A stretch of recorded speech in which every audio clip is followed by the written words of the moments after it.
Hello, hello, hello, hello, hello.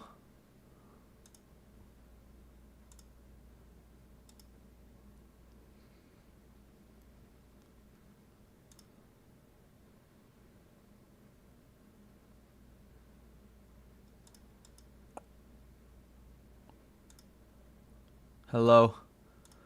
Hello, hello, hello. Shema, Shema, Shema. Sorry for starting so late. Sorry for starting so late. Hold on. Hold on.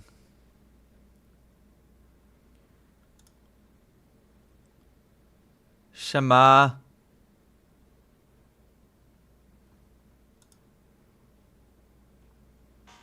Uh...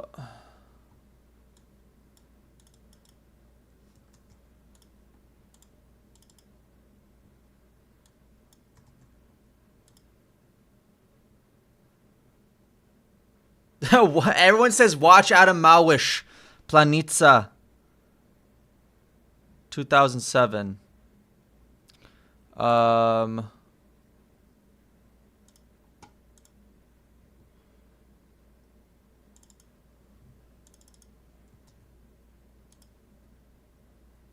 Shema. You also say...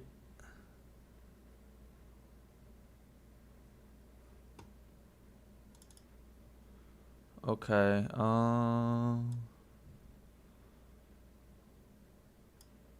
Hello, hello.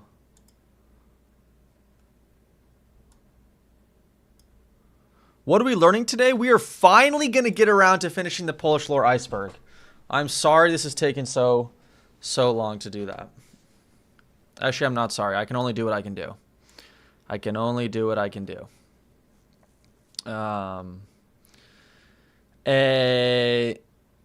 Nie jestem perfect.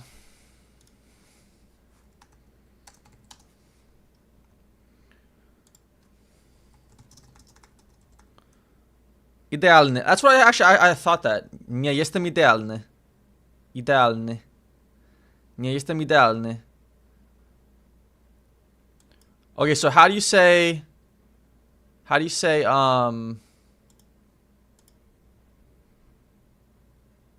like I'm sorry for. I'm sorry for. So like is that just like przepraszam za? Przepraszam za? Like I'm sorry for. It is. It's just przepraszam za. It's just przepraszam za. And then okay, I'm not just gonna enter it in. I want to actually kind of figure it out. So I'm sorry for starting late. Do not type the answer in the chat. So to start is rozpocząć. Rozpocząć. Rozpocząć. I don't know what the aby is. So przepraszam za oprocząć. And then start late. Oh, zacząć późno. Przepraszam za zacząć późno.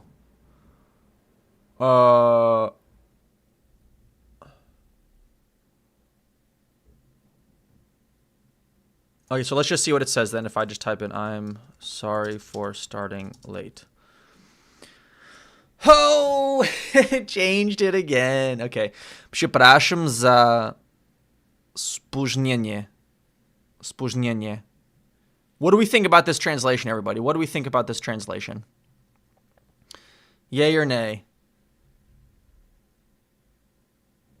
Molly and Adam, what's up? How's it going? We want to say zacząć. Oh, like, that would be like, I started.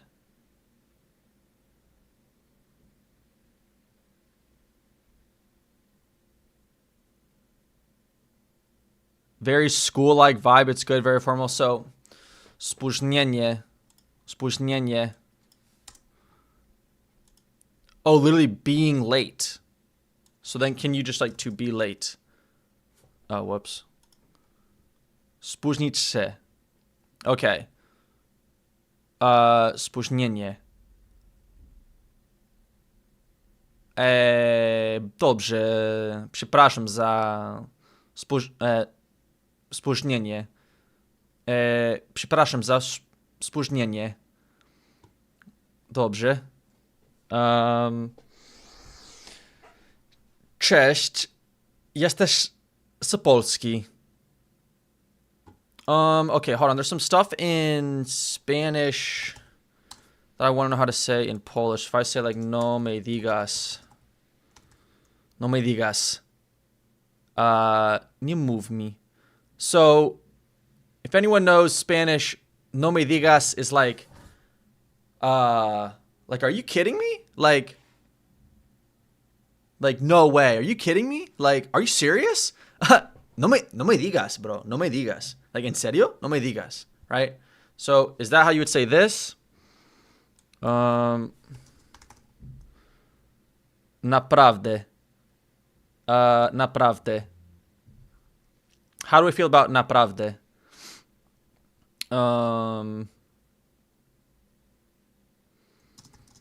Let's see what this says. Oh, okay.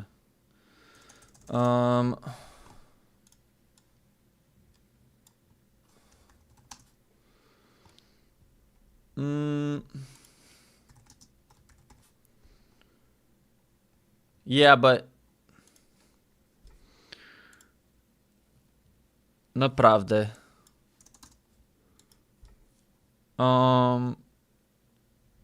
You'd say serio? Are you kidding me? Na serio. Really?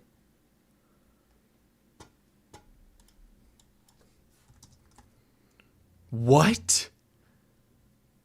I could just say the same thing? Yes. Okay. All right. That's a win. Now,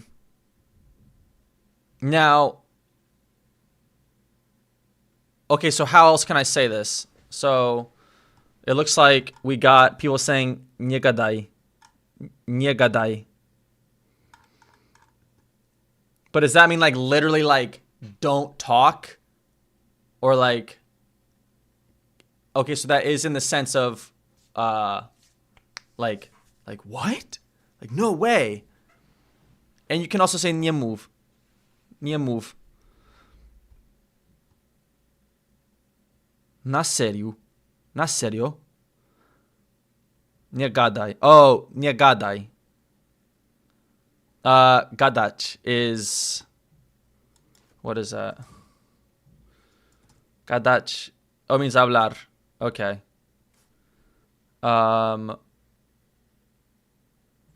Okay. So... I have so many... I have too many of these now. I don't... Here we go. Here we go. Here's our Polish one. Also, I wanted to show today. Okay, I wanted to show today. Make a spreadsheet. Actually, not a bad idea. I actually love spreadsheets.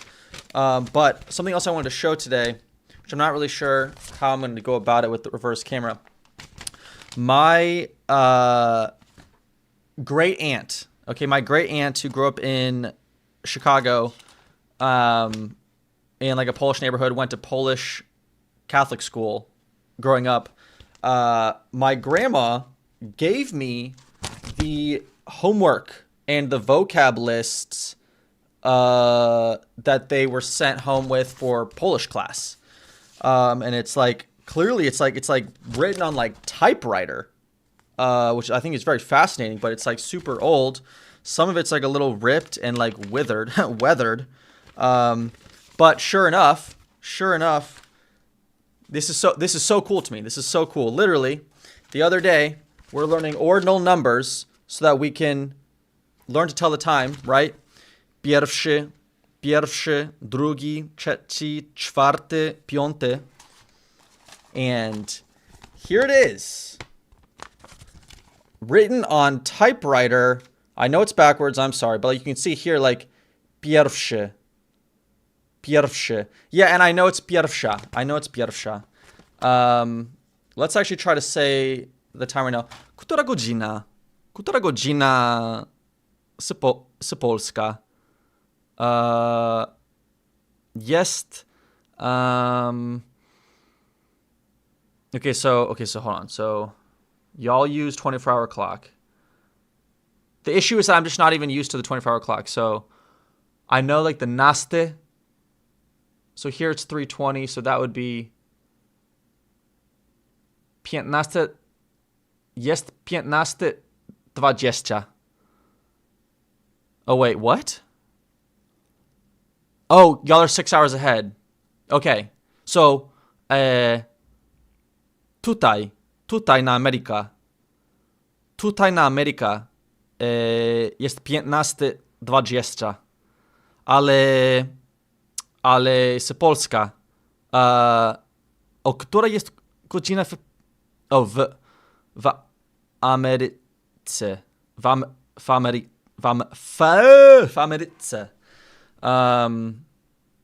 Tutaj w Ameryce jest 15:20. A 15? 15:20. Ale w Polsce. W Polsce, right? W Polsce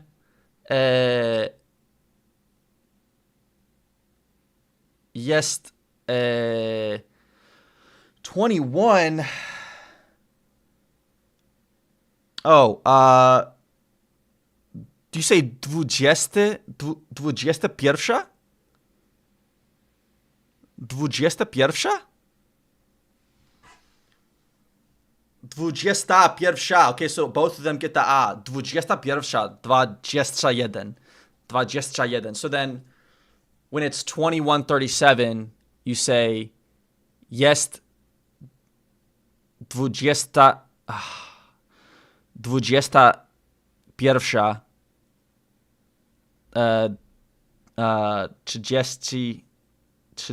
37.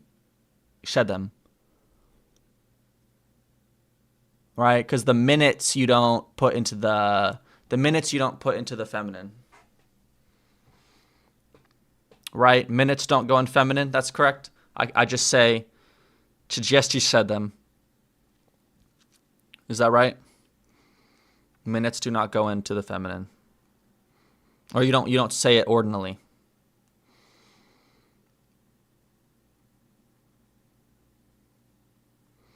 Tak? Okay.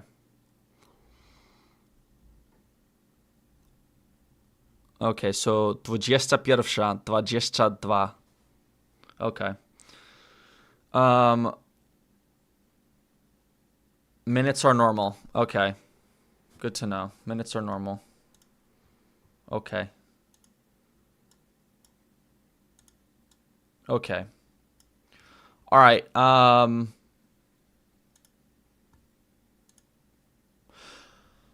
We need to jump into the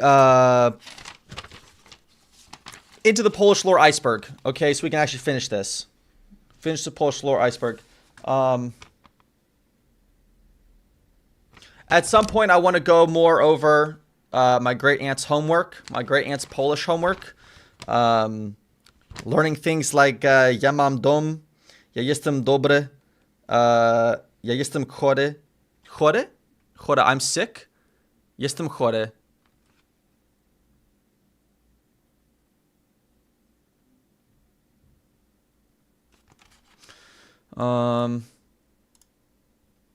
Okay. Chory. Jestem chora if you're a woman. Polish is supposedly the second hardest language after Korean. I mean, you can't forget Mandarin, Cantonese, Japanese. Okay, so jestem chory. Jestem chory. Dziecko jest chore.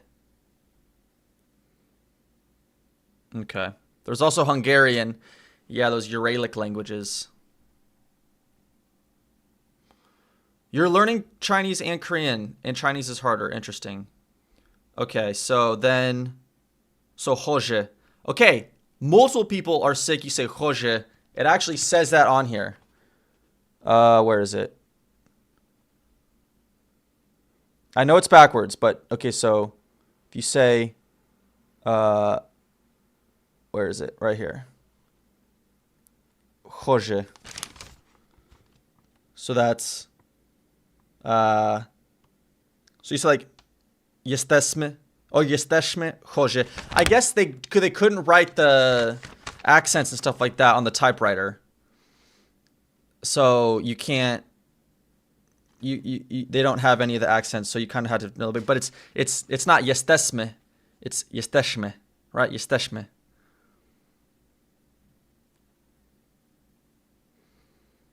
Right. Yeah. Okay. That's what I thought. All right. Well, we'll get back to that. We'll get back to my great aunt's old Polish homework. But I just thought that was cool, and I wanted to share it. And there's a whole bunch of other stuff. Clearly, it's like some of this is like copied from a book. Okay, and you've got like here they're talking about like pan, pana. And you can see they've got the different declensions: nominative, genitive, dative, accusative, vocative, locative, instrumental. So it's like pan, pana, panu, pana, panie, panem, panu.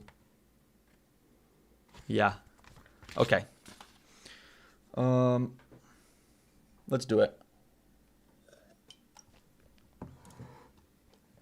Let's do it. Okay. Is there a date? Is there a date on it? That's a good question. Let me see if there's a date.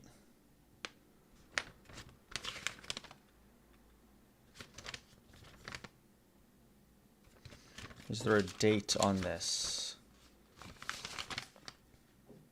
Not there. There's no date there. But it's cool because there's like writing on it. I don't see any dates.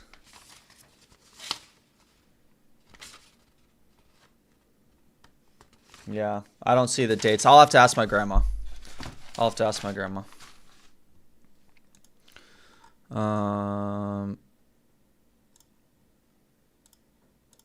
Okay. Okay.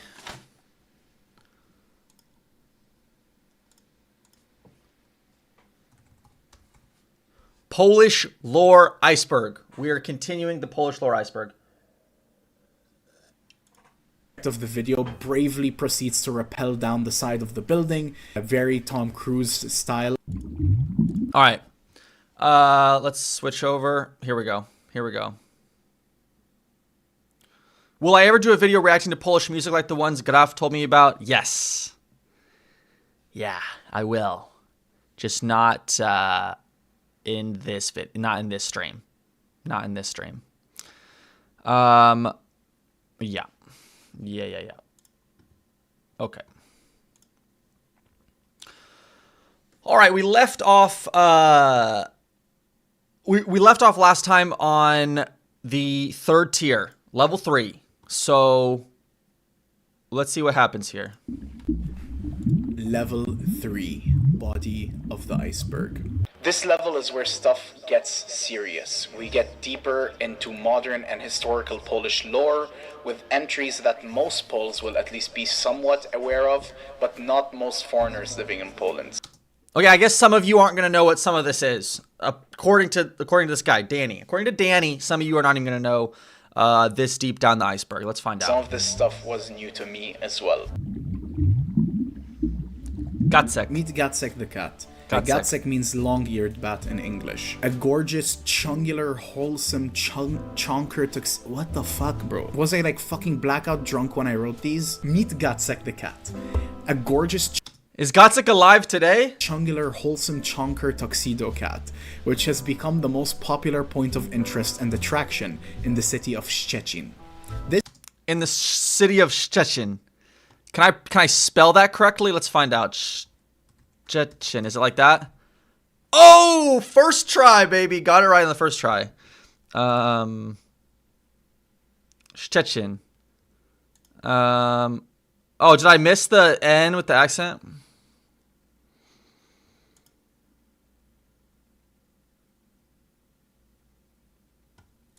He was in the video? Oh, I guess it's right there. This cat was listed on Google Maps and amassed a following of fans from all over, even allegedly taking pilgrimages to go and meet him. He rose in popularity so much that he kept having reviews written about him on his listing on Google Maps, giving him a nearly perfect... Listen, that's a chonky cat. Hold on, that's a chonk. Jesus. That looks like a stock photo. That looks like a stock photo right there.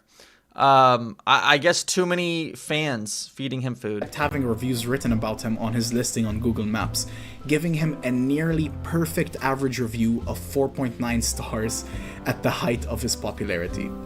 First rising to fame in 2020 from a video posted by local news outlet Szczecinia, Gacek was loved by all and became a local legend in Szczecin. From how much he was loved by the public. Oh wait, there's a little sign. Let's see if we can read it. Local legend in Szczecin. From how much... Okay, mam na imię Gacek. My name is Gacek. Mieszkam tu na oficy. So I live here in the office. Mieszkam. Because tu is here, but also tutaj is here. Mieszkam tu na oficy Kaszubskiej. Ulice. Oh, ulice. Okay, sorry, it's blurry. It's blurry. Ulice. Oh, ulice, that's street, right? That's street. Okay, I live on the street. It says I live here on the street. Poor guy. Okay, and then this says Kaszubskiej. So mieszkam tu na ulicy Kaszubskiej od 6 lat. Why? What's the CIU? What's that? Chu.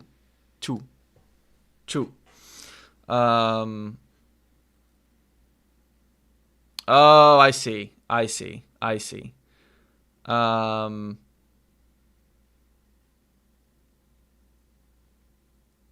Oh, it's further part of the address. It's further part of the address. Okay, but doesn't that say lat? That's like year. That means year.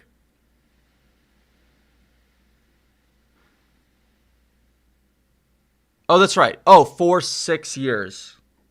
Okay.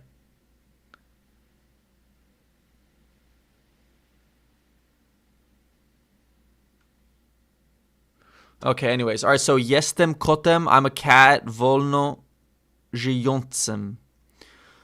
I takim chcę porostać. So I know some of this. So I'm a cat. I don't know that. And something I want porostać. I love wolność. So wolno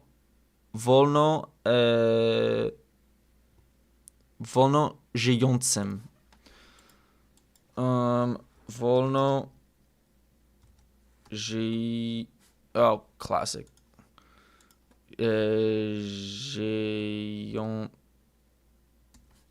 Okay, so żyjącym. En libertad. Okay, I'll just switch it to English. Free living. I'm a free living cat. So this is like describing him. I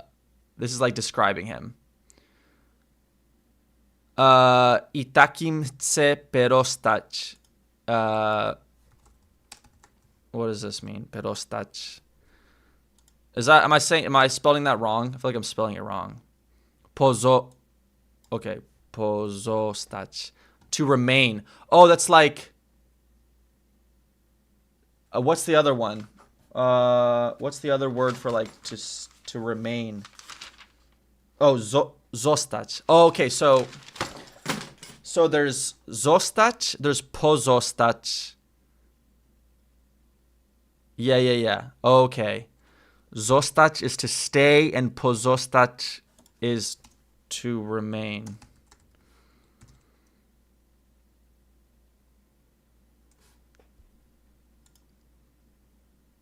Okay. It's almost equal. Oh, okay, so when to use zostać versus pozostać.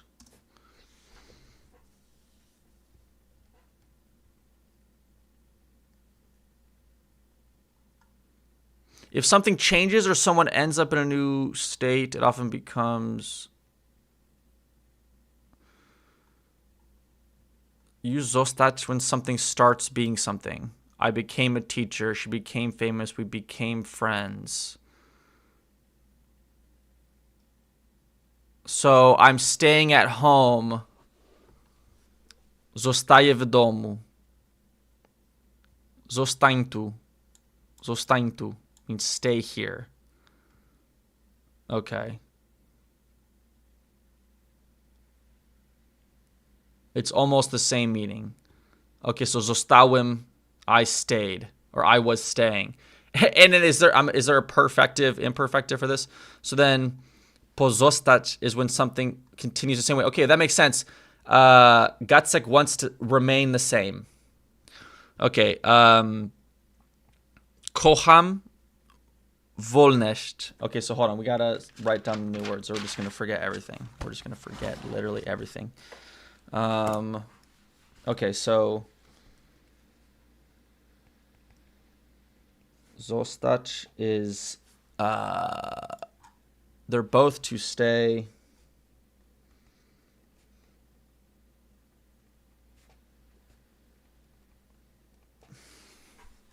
And then pozostać. Oh, wolność.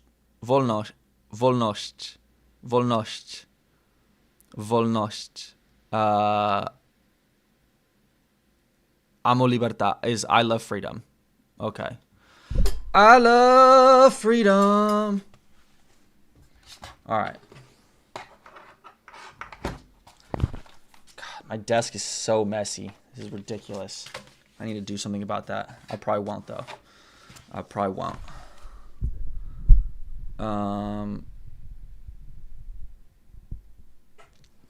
Update, Gacek has family at home and he is on diet. I guess we'll see about that. Oh, it's time. It's time. W Polsce jest 12:37. How's that? That's right. 12:27. 37. 7. 37. 20. 21. What did I say? 12. Oh, wait. Oh, I said 12. I said 12. So it's 21. 37. I said 12:1:37. That made no sense. And it's over. Ya se acabó. Dijiste 12:1. I like how everyone's like, people are starting to say things in Spanish to me. Por favor, si tú hablas español y tú quieres ayudarme a aprender polaco y tú sabes español y tú puedes explicármelo en español, por favor, hazlo para que aprenda mejor. Okay. All right. Juan Pablo II. That's hilarious.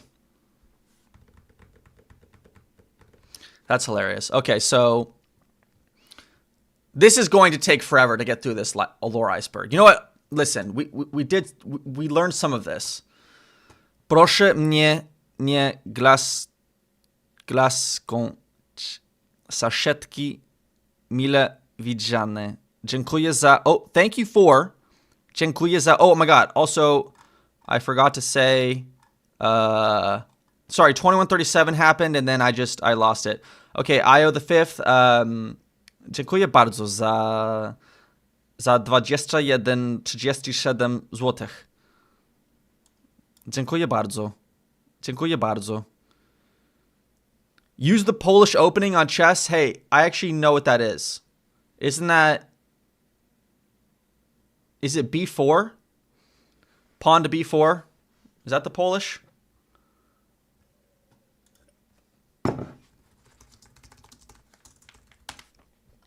It is. It's pawn to b4.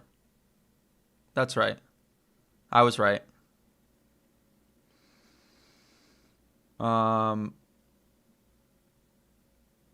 Yeah. Yeah, it's pawn to b4. All right. Anyways. All right, back to it. Back to it.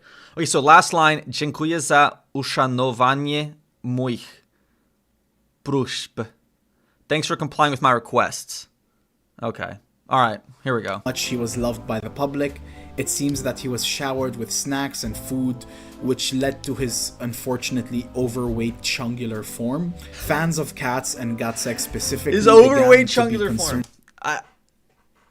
Hey man, if y'all had it as good as Gatsek, you would end up the same way. For his health, which led to him being rescued off the street for a checkup, treatment, and his eventual adoption. It was discovered by the TZO, which Who is Jan Krzysztof Duda? That's the best chess player in Poland. is an animal welfare association that had some issues with his joints due to his weight, as well as some dental issues that needed taking care of. Good news though, he's now living a very happy and healthy life as a rescue, and updates can be seen to this very day on the Kot Gatsek Everyday Instagram. Oh, really? Okay. Hold on, let's see if we can get an update on Gatsek. Let's see if we can get an update on Gatsek.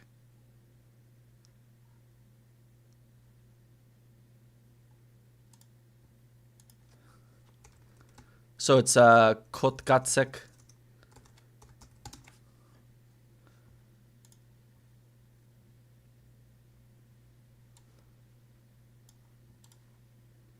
All right, here it is. Kot Gatsek every day. King of Szczecin. Gatsek. Szczecin ma Papryka, Trwały Chrobrego i legendarnego Kota Gacka, który zrobił większą karierę niż większość influencerów w Warszawie. Chodźcie, poznamy jego historię. Poznajcie Gacka, biało-czarnego celebrytę, który żył sobie tutaj na Kaszubskiej. Był jedną z największych atrakcji turystycznych Szczecina. Ludzie z całego świata przyjeżdżali robić sobie z nim selfie. A ja się cieszę, jak dostanę do... He said robić. I understood that. Yeah, I play chess. What's my ELO? I hover around like 1150 blitz, like 3+2. And then rapid, like 10-minute, no time increment. I hover around like 1500. Oh, robić selfie is like you use robić to mean like to take a photo? Really?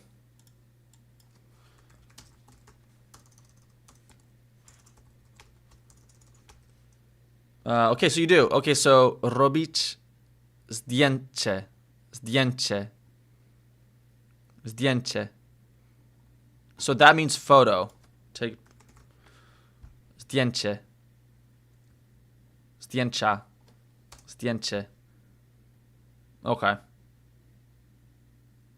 Okay. Instagram page.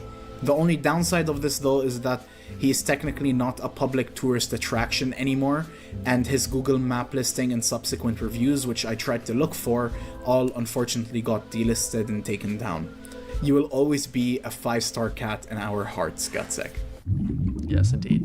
Wojtek the Oh, we learned about Wojtek last time. Bear. Polish history and culture never cease to amaze me, with this being another unbelievable example of that. Picture this, a beer and cigarette enjoying dude in Poland named Wojtek. Not so difficult to picture, right? Hell, I at least know 2 Wojteks who fit this exact description myself. Alright, now picture him as a corporal in the Polish army of Just the get to the Second part where World you tell us War. he's a bear. Okay, good for him, but I'm sure there were many corporals in the Polish army, so what the hell is this dude's significance? No bullshit, he was a fucking bear. No, not in the metaphorical sense like an army nickname or something. Your name is he was Wojtek? I'm proud of you. A full-grown, breathing and living Syrian brown bear that was drinking beer and eating cigarettes in the Polish military. Born in 1941 in Iran, this bear was brought to the attention of soldiers of the 22nd Artillery Supply Company in the Polish army and was quickly adopted. The Polish soldiers quickly adopted him as one of their own, naming him Wojtek, which literally means... Listen, the most interesting part about Wojtek is that he went into battle. In Italy, and you know it could be exaggerated, but the story I read is that his main caretaker, this guy, I don't remember the guy's name, was like running out of ammunition on the battlefield, wasn't looking too good for him, and then Wojtek, out of the fog of war, comes carrying more ammunition.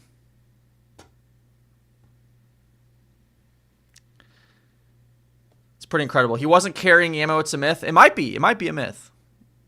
Joyful warrior, caring for him on a daily basis as he continued to grow, spoiling him with everything a young growing boy could need if that boy was growing to potentially become 500 kilos. Traveling from Palestine to Syria, Iraq, Egypt, and my home country of Lebanon, Wojtek went wherever his family of soldiers went, becoming an equal amongst them. He was not just moral support either. He reportedly apprehended a spy in an Arab bath. Is that a real picture? That doesn't look like Wojtek. That's crazy. House, almost like a scene in a Wes Anderson film. He was also a sparring and wrestling.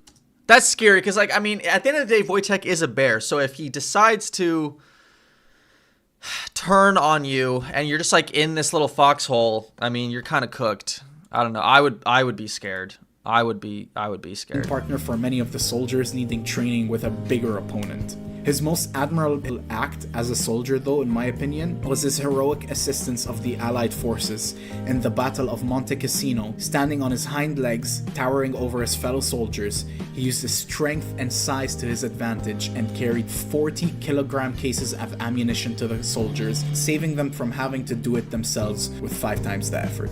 Unfortunately, once the soldiers disbanded, Wojtek did not have a group of people to stay with, and could not be released back into the wild as he was acclimated to living amongst humans. The two choices were to either euthanize him or send him to a zoo. So the lesser of two evils was chosen, and he was sent to live out the rest of his days in the Edinburgh Zoo in Scotland. Wojtek passed away in 1963 at the age of 22. He was euthanized due to poor health and was then cremated.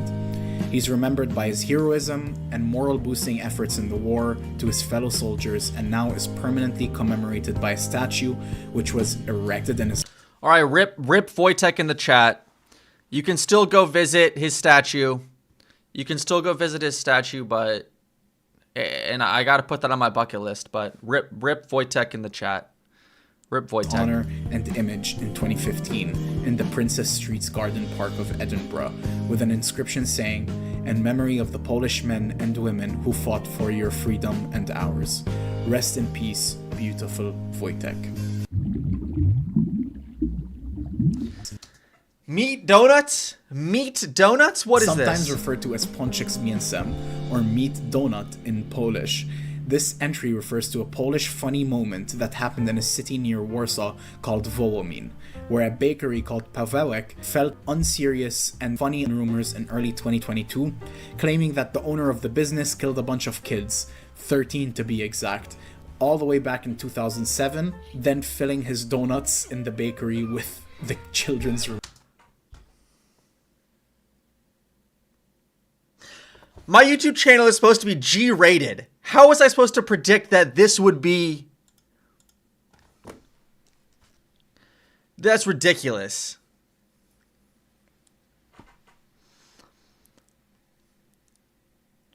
remains.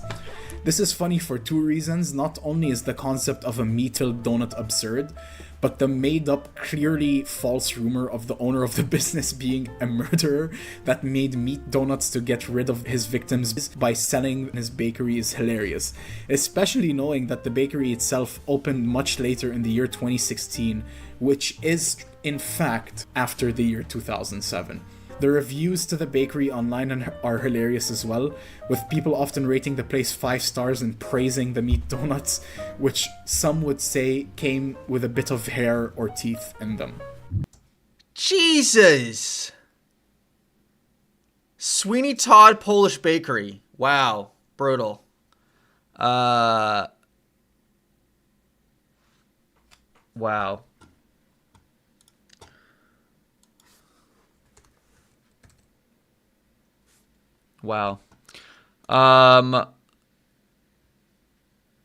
Piotrek, dziękuję bardzo za 25 złotych.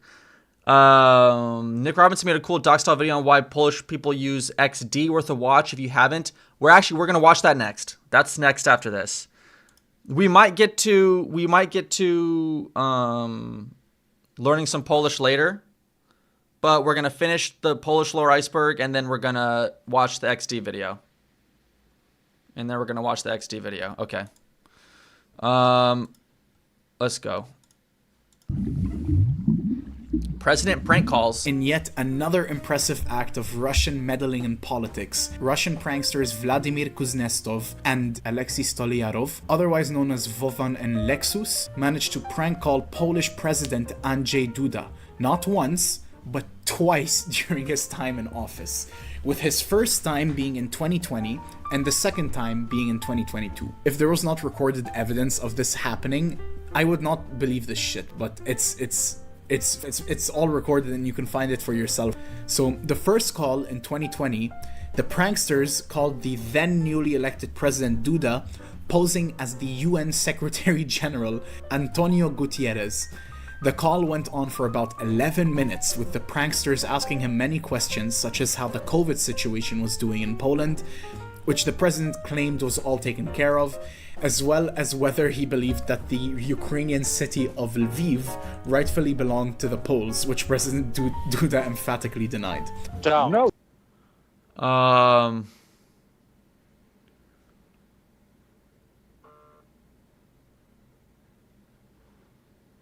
Okay, I guess I don't even know how this happens. How do you just get the president's number? How do you just get the president's phone number? That's not... You can't just call the president. Oh, this is Ukraine. They also discussed topics. Right, like even if you're proposing to be someone, like how are they yeah, I guess hacker. It's some hacker stuff. That the Ukrainian city of Lviv rightfully belonged to the Poles, which President Duda emphatically denied. No, this is Ukraine.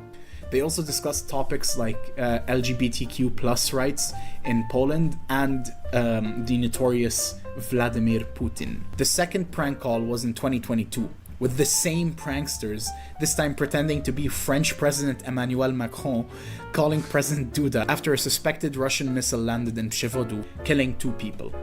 This time, the call lasted for about 7 minutes, with President Duda speaking about how he was very careful not to escalate the tensions between Poland and Russia. Many Poles are amused at the fact that it seems to be easier to get a phone call with the president of the country than a successful call to set up an appointment. Fool me once, shame on you. Fool me twice, I guess you're an idiot. I don't know anything about Andrzej Duda. I don't know anything about him, but it can't be his fault, right? You have to have a team of people around you that would filter this out. I mean, I don't know.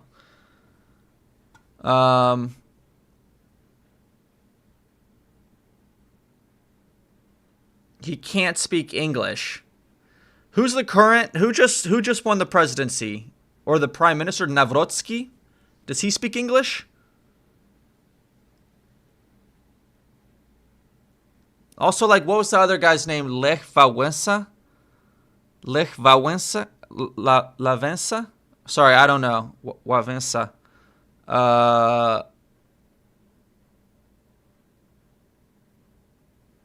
Wałęsa. That's the Solidarity guy? Lech Wałęsa.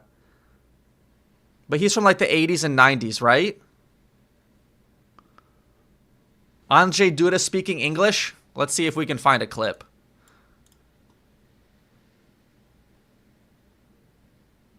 Let's see if we can find a clip.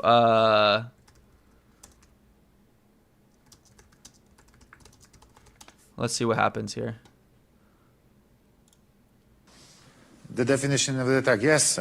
This is, you touched a very, very, very important problem. What means war today, yes? And how to define it. When we can say that this is a war. When we can say that this is real. His English is fine. I mean, yeah, he's got a Polish he's got an accent, but like, that's not that bad. That's not that bad. That's not that bad. In a clinic. Romper Extreme. Romper is a brand of beer which is brewed specifically for the... Romper. Okay, hold on. Now we're talking about beer. Love your content. Keep up the great work with your Polish. Thank you. I will. I dziękuję bardzo za 47 złotych. Such a specific number. Are you just trying to get me to practice my numbers? I appreciate it, but Graf said if you want, you can do next stream with him. He's streaming right now. Graf is streaming right now. Is he? Or is he already done? Probably. It's late.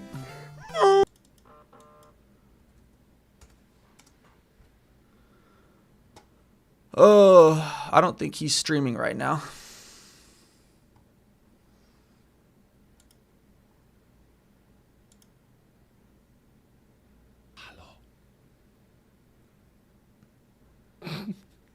Ja tutaj robię jakieś ciche halo, a Karolitos na Twitchu napisał się. Guys, I'm not gonna lie. I just had a heart attack. I scrolled down so I couldn't see that the VOD started playing. Listen. I'm gonna play it.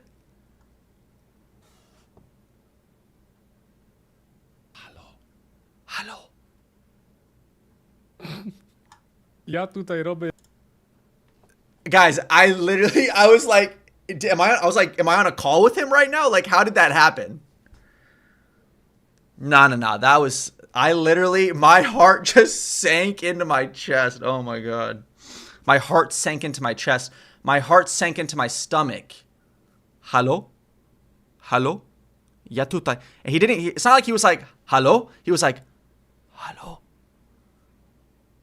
All right, sorry, that just scared me. All right, once again, at this rate, we're never going to get through this video. Oh.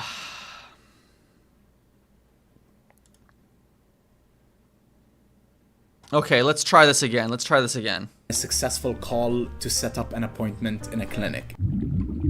Romper Extreme. Romper is a brand of beer which is brewed specifically for... We're not going to finish the Duda video. We're not going to finish it.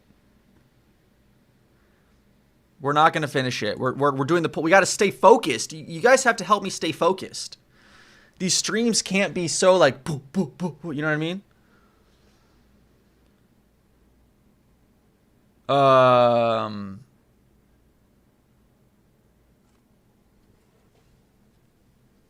You asked if he will do the next stream with me. He said yes if I'd like to. Of course.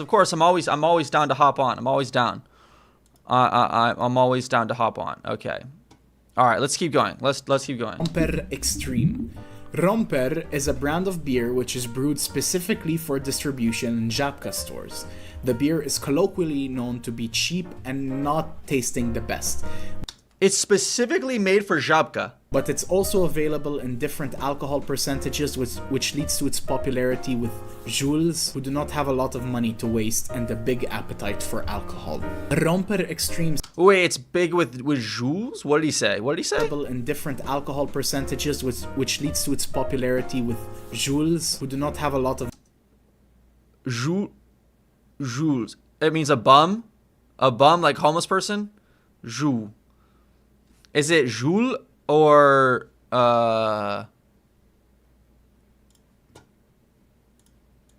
is it like this? Of course it's gonna bring this up. So is it like that? Joule. Okay. And then plural. Wunschega. Wunschega. Okay. Joule. Joule. Joule. And you can also say Wuchenga. Alright. Of money to waste and a big appetite for alcohol. Romper Extreme specifically is an astonishing 12% ABV beer with a repugnant... What? 20%? Astonishing 12% Oh, 12. ABV beer with a repugnant taste that can be best described in my unfortunate experience as... Okay, so hold on. This says so when you want to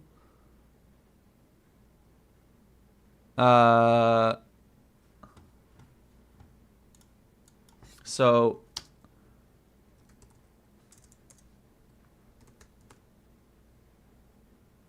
samotności when you want to, so what is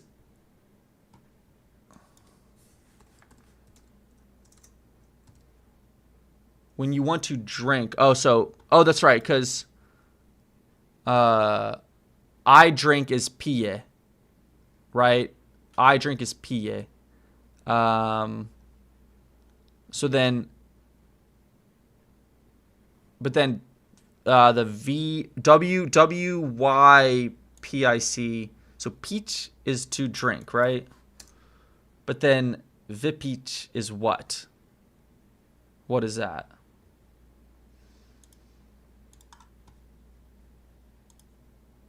To drink up?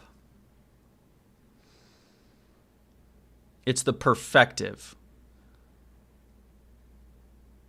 So peach is the imperfective. So if I say pije, like I'm drinking, but if I say vypije,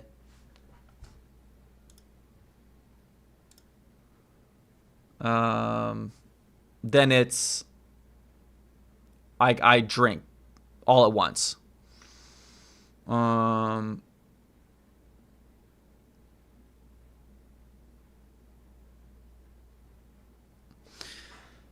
Okay. Drink to completion. So when you want to drink to completion in solitude. Okay. Metallic.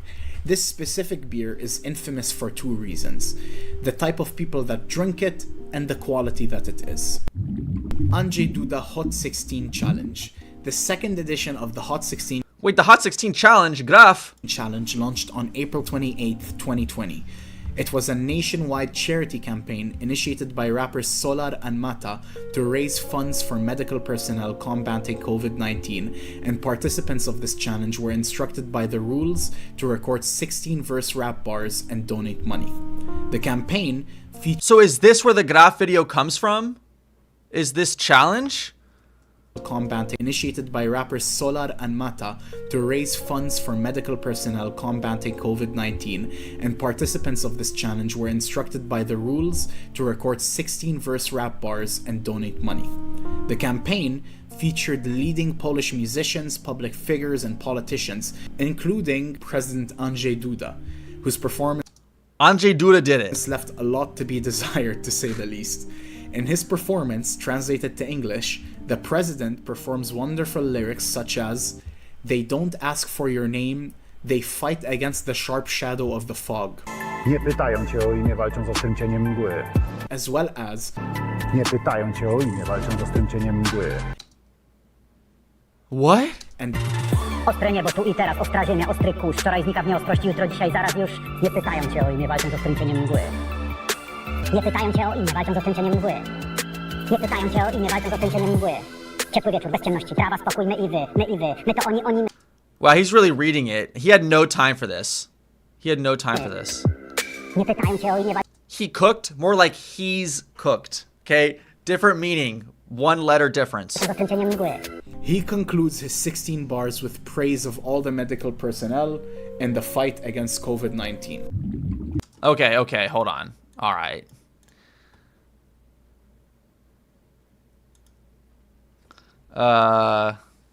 Andrzej. This is the second Andrzej Duda video we're having to look up. There it is. Hot 16 challenge. Nie pytają cię o imię, walczą z ostrym cieniem mgły. Nie pytają cię o imię, walczą z ostrym cieniem mgły. Nie pytają cię o imię, walczą z ostrym cieniem mgły. To jest maj, nie pachnie Saska Kępa, może ktoś to gdzieś przewidział, ale wróżba raczej tępa. Nie pytają cię o imię, walczą z ostrym cieniem mgły. Nie pytają cię o imię, walczą z ostrym cieniem mgły. Nie pytają cię o imię, walczą z ostrym cieniem mgły. Ostre niebo, tu i teraz, ostra ziemia, ostry kurz. Wczoraj znika w nieostrości, jutro, dzisiaj, zaraz już. Nie pytają cię o imię. Hold on. Can I get subtitles? Oh, they're in Portuguese. Hold on. Walczą z ostrym cieniem mgły. Wait, what is he saying?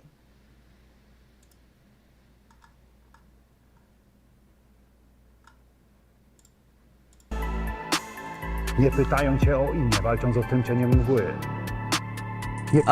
Pytać is to ask, right? Pytać is to ask.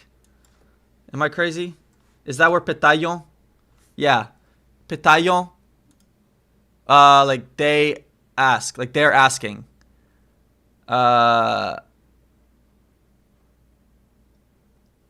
Nie pytają. They are not asking. They don't ask for your name. Nie pytają. Okay, so then let me go back. What does he say in Polish? Pytają cię o imię, walczą. Nie pytają cię. Okay, so that's right. So the cię is like you, right? They don't ask your name. Cię o imię. Z ostrym cieniem mgły. Ciepły wieczór. Nie pytają cię o imię. Walki z tym czuje. Ciepły wieczór. Wieczór, that means evening, right? Dobry wieczór. Dobry wieczór. Oh, is it wrong? Dang it.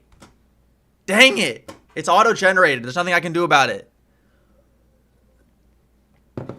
It's auto-generated. There's nothing I can do about it.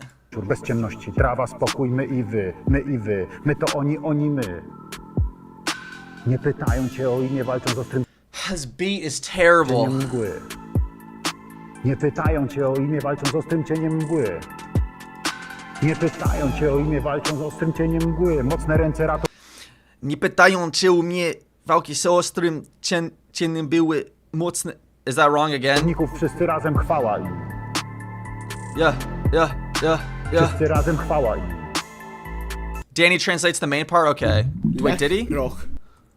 Nie pytają cię Cię o imię. Performance left a lot in politicians, including President Andrzej Duda, whose performance left a lot to be desired, to say the least.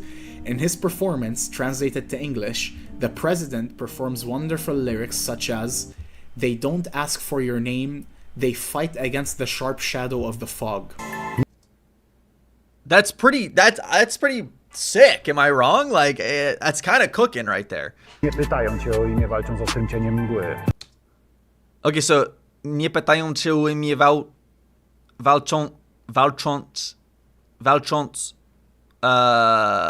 z ostrym cieniem mgły.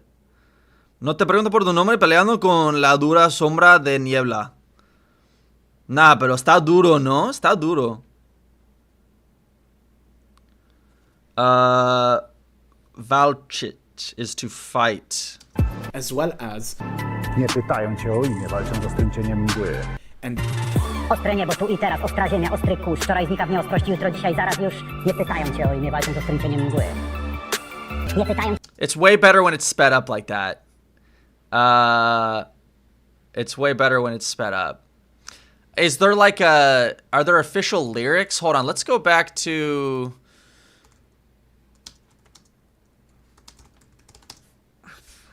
Did he do it differently? Siema. Hot 16 Challenge. Dziękuję Siema, Graf. Postirolowi za nominację. Dziękuję Mortalciowi, Szymkowi oraz Szwedzkiej Pandzie za nominację do brzydkiej. Ale czuję, że robię to bardziej jako fan rapu niż jako youtuber. Rapu słucham o wiele dłużej niż jestem na YouTubie. Dlatego będzie rapowane po mojemu. Linki w opisie. Nominacje pod koniec. J'ai toujours le même problème quand je dois être créatif. Okay. Wtopione w monitor, ale z klawiaturą nic. No, matter the work hours, always feeling incomplete. Toutes mes potes me demandent, why are you so negative? What you want, what you dał? Quizás soy perfekcjonista. Planów na projekty zawsze długa jest lista. Pero ninguna de las opciones está casi lista. Questa è una confessione, non un'intervista. So little to say, but that's tak sa no podoba. Tak słożno i pa dobra, što u mnie bolit głowa. Ne nuba trompa, peleamo con corona. La lione la ba, proszę iść wesprzyj doktora. Póki co, dalej I want to try to do it myself. Is there set lyrics? Is there a set beat for it? Like, where do I load up the beat with the lyrics?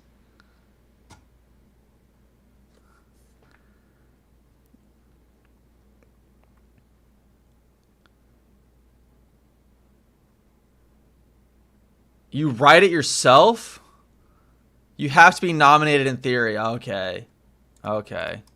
Będą wokół mnie 4 ściany. Jojo szyło do szydzie, widzę go przez ekrany. I'll continue my work, swe problemy załatam. Jak nie skończę w szpitalu, to ryla tawatam. Chciałbym nominować. Chciałbym nominować.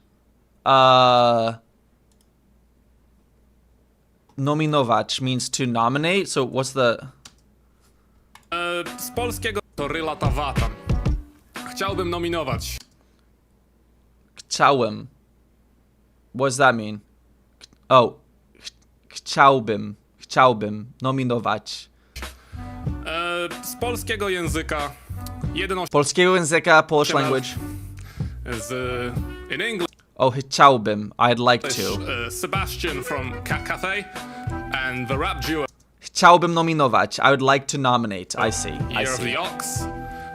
De Español. Rafael Lekowski. De Français. Hugo TSR. Dziękuję bardzo. Dziękuję bardzo. If you're not from Poland, it's a rap challenge, 16 bars in 72 hours. We're raising money for doctors during the coronavirus pandemic. Links in the description if you need any more information. It's all down there. Dziękuję wam bardzo. Thank you so much. And bye bye. Oh, I see. Okay. All right, well. Maybe one day someone will nominate us. All right, let's keep going. He COVID-19 refers to a gentleman. All right, Lech Roch Pawlak. What is this? Pawlak.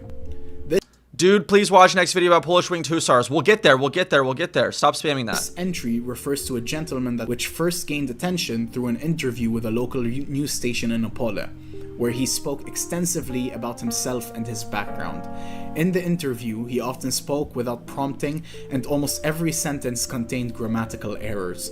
He quickly moved on to showcase his epic rap skills, which are characterized by freestyles filled with funny and nonsensical lines that rarely rhyme or make any sense whatsoever. He revealed that he dyed his hair black at the request of his girlfriend. Lech's songs are largely improvised, often containing absurd, playful randomness.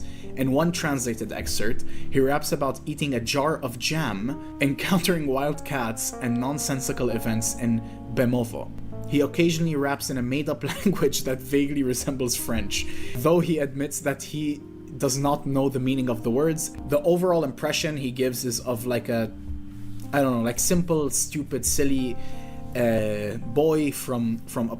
I feel like I don't understand this one. Did I miss some context of what he said? COVID-19. Lech Roch Pawlak. This entry refers to a gentleman which first gained attention through an interview with a local news station in Opole, where he spoke extensively about himself and his background. In the interview, he often spoke without... Why were they not interviewing him, though? Or why were they interviewing him? ...prompting, and almost every sentence contained grammatical errors. Make any cats and nonsensical events. Impression he gives is of like a, I don't know, like simple, stupid, silly to his simplicity. Lech also produced other freestyles that are a bit more explicit, but retain the same sort of like humor and absurdity. So they just let this guy on the local news. Is that what happened? Or does he did he have a YouTube channel back in the day? This looks like there's like 2 pixels in this video. 12 years after his first appearance, he returned to the news as an animal advocate, promoting a campaign. What a crazy arc. Random rap guy rapping about random things to animal advocate. Where is he today? Encouraging for people to place water bowls for thirsty dogs during the summer. Grzegorz Braun. Not Grzegorz Brzęczyszkiewicz, it's Grzegorz Braun Fire Extinguisher. Fire extinguisher. This entry refers to the time on December 12, 2023, when far-right Polish member of parliament Grzegorz Braun interrupted a Jewish Hanukkah ceremony of lighting the candles on a menorah in the Polish parliament in an attempt to restore normality, as he said, as well as describing the whole ceremony itself as a quote-unquote satanic thing. And he basically interrupted this lighting of the candle. That's gotta be a hazard. Like, can your lungs get hurt from this? By, no joke, taking a fucking fire extinguisher. Nah, that's gotta be assault. That's gotta be illegal. Did anything happen to him? Did he get in trouble? Filling the whole fucking room with fog. Not to mention him directly spraying someone, leading to some mild health issues as a result of this strange, silly act. Did anything happen to him? Political immunity, nothing happened to him. He got fined. He was facing charges. Some people went to the hospital. I mean, nah, that's crazy. Okay, Bydgoszcz versus Torun. Bydgoszcz versus Torun. This is a classic case of the geographic phenomenon of neighbors having beef for no apparent reason whatsoever. Classic. Other examples of this include Warsaw and Kraków, Gdańsk and Gdynia, and Łódź versus the entire country. Łódź versus the entire country? What's that about? What does Łódź have against the rest of Poland? If you're from Łódź, please explain yourself. If you're from Łódź, please explain yourself.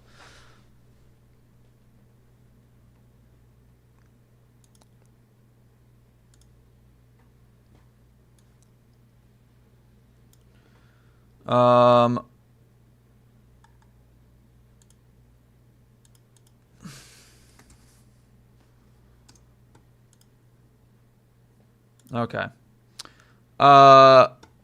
Oh, sorry, guys. Sorry, Gotsek showed up again. My bad.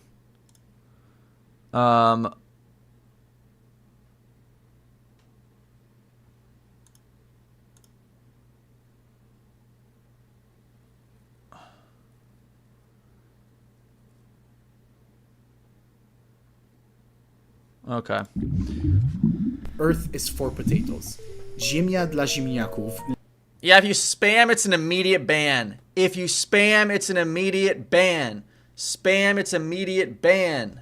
Literally meaning earth for potatoes is a term that's okay, hold on. I missed it. Hold on. Łódź versus the entire country. Earth is for potatoes. Is for potatoes. Ziemia dla ziemniaków literally. There is a mod now. There is a mod. If you spam, it's an immediate ban. Meaning earth for potatoes is a term that's a play on words on the right-wing and nationalist motto Polska dla Polaków, which literally means Poland for Poles. It's often used in anti-foreigner or anti-non-white sentiments, and it's often said in retaliation to the saying to signal disapproval for anti-foreigner or racist sentiments in Poland. What is going on right now? Why is it just like turning political?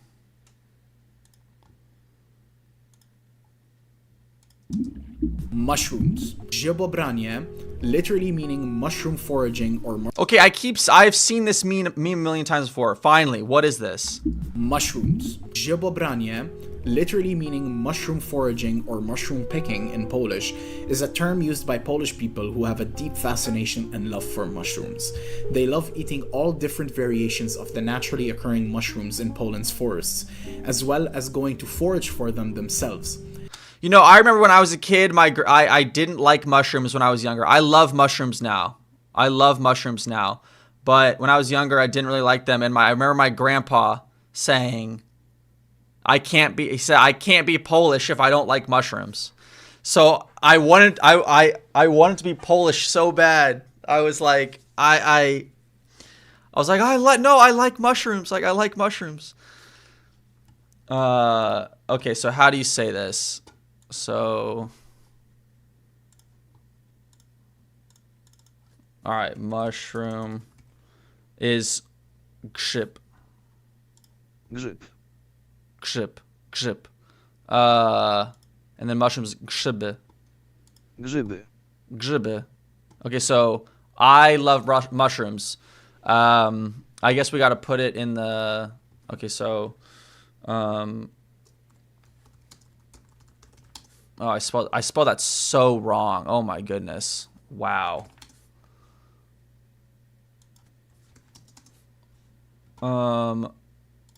Okay, so I love mushrooms. So kocham and then grzyby. Kocham grzyby. Right? Kocham grzyby. Is that right? Kocham grzyby. That's right? Okay.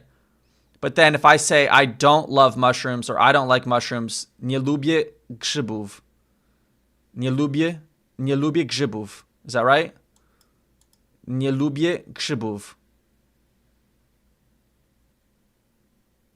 Correct? All right, that's correct. Because genitive case is for when you don't of something. Okay. Okay, so how do you say like, but the truth is that? Okay, so the truth is that. So, prawda jest taka, how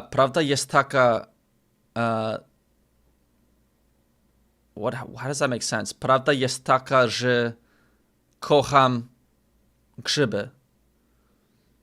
So I would say, so,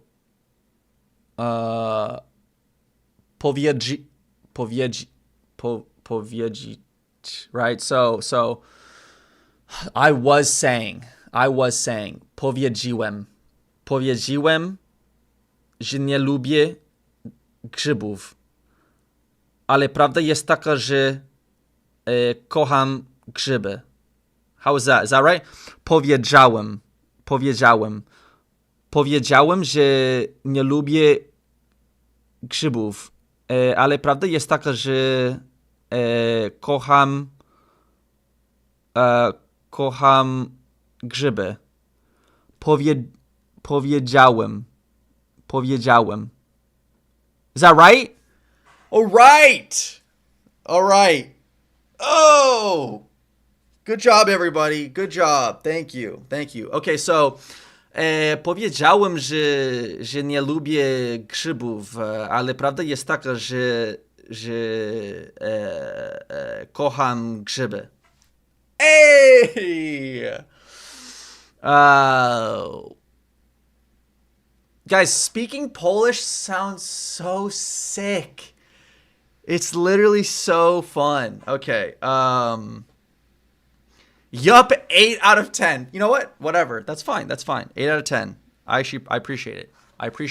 So you lied. No. No menti. So nie lubię grzybów. Nie jest prawda.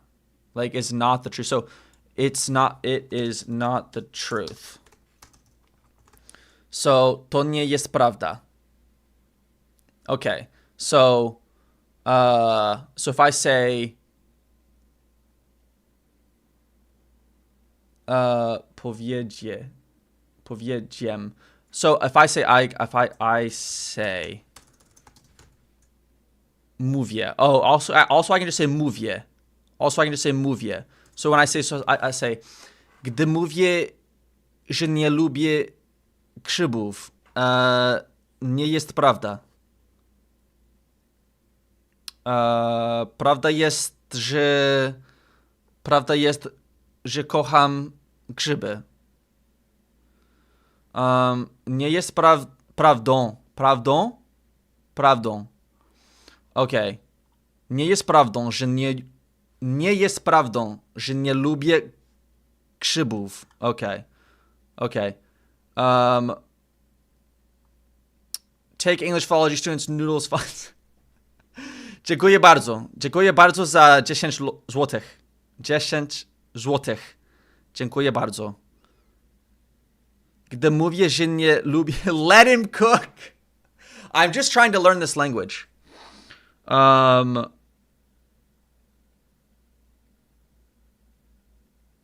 Okay, so okay. It's not true. Nie jest prawdą. To nie jest prawdą. It's not true. To nieprawda. Why did it put it together? To nieprawda. To nieprawda. You can skip the yes. Okay. So, nieprawda is a noun. That means untrue. It means untrue. So, it's untrue. To nieprawda. Right? Because to can also mean, like, is. So, to nieprawda. Nie, kolega. To nieprawda. To nieprawda.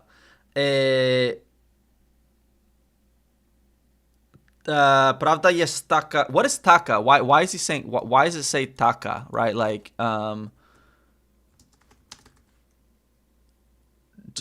wait, what did I type in earlier? Kolego.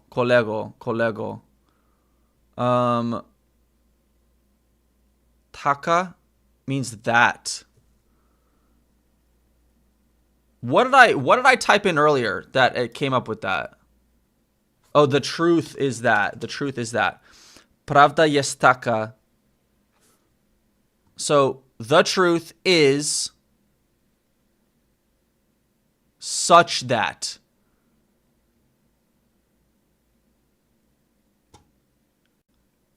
Okay. Okay.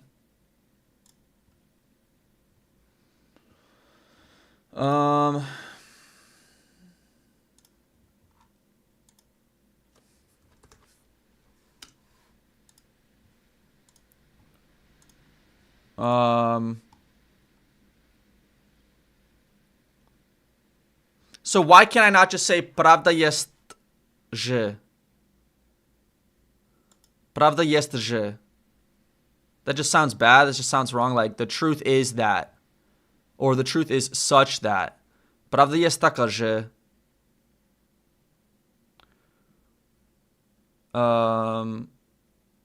You can say prawdą jest, że. Prawda jest taka, że. So the truth is that. Okay, so or you say to prawda. Like, so it's true. To prawda. To prawda. Right? Like, it's true. To nieprawda. Or like, it's not true. To prawda. So can I say to prawda, że? To prawda, że kocham grzyby. To prawda, że kocham grzyby.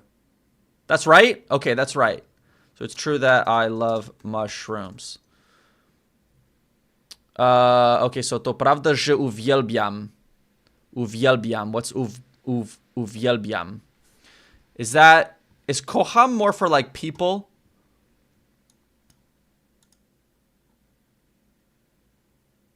Uwielbiam. I adore. So is that uwielbiać? Uwielbiać. So uwielbiać. Okay, so when you want to say that you love something, you use uwielbiać. But if you want to say you love someone, it's kochać, right? Okay, so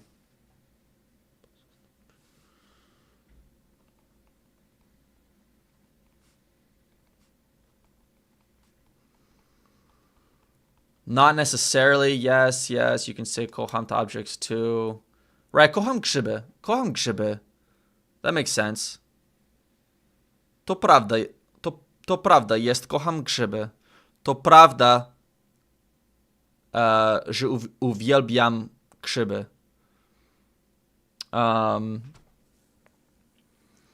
You can say kocham grzyby. Okay.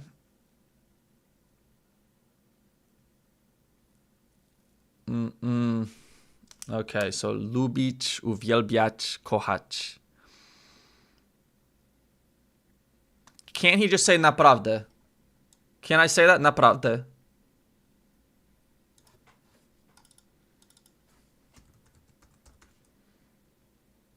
That means really? But naprawdę is different than naprawdę is different than to nieprawda. To nieprawda.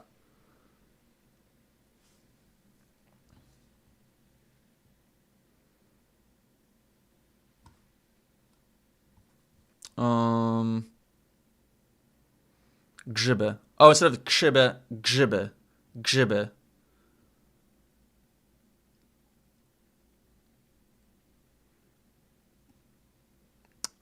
Naprawdę.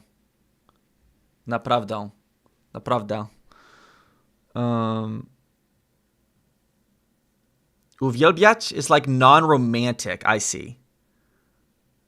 So nieprawda is untrue as a noun. Naprawdę. Is that... Naprawdę. Naprawdę. Naprawdę. Naprawdę.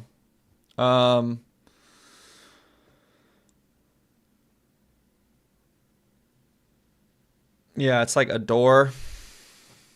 I'm running out of water. My voice is going out.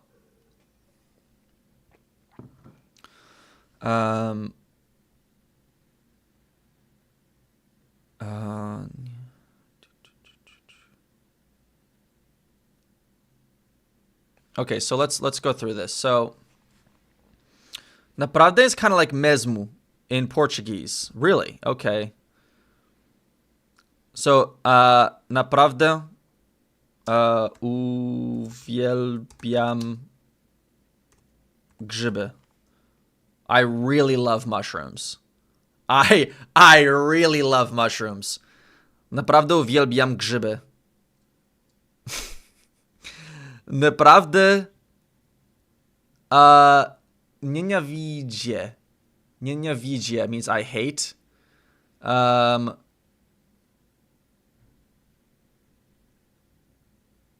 Naprawdę nienawidzę I like whiskey. I don't know. Naprawdę uwielbiam grzyby. Nienawidzę. Nienawidzę. Nienawidzę. Nienawidzę. Nienawidzę. Nienawidzę. Nienawidzę. Nienawidzę.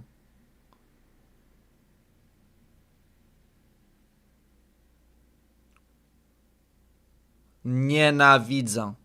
Nienawidzę. Okay, so naprawdę naprawdę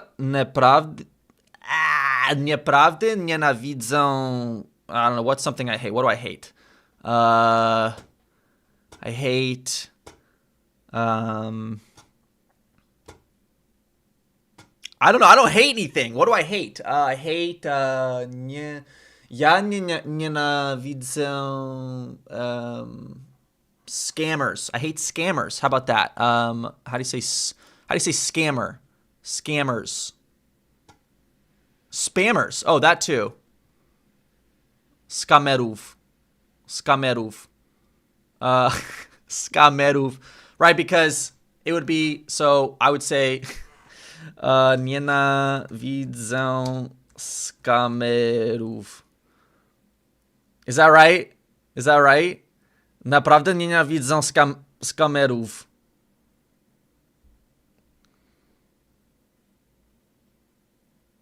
Scammer is oszustów. Oszustów. Oh, like cheater? I guess that's slightly different, right?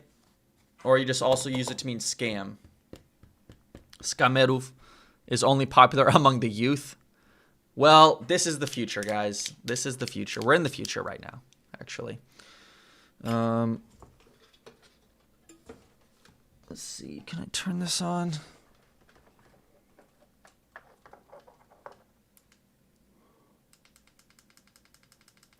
Okay. Naprawdę nienawidzę. Nieprawdę nienawidzę oszustów. Oszustów. Okay, so like, what are some like things that like? Okay, so kochać is like.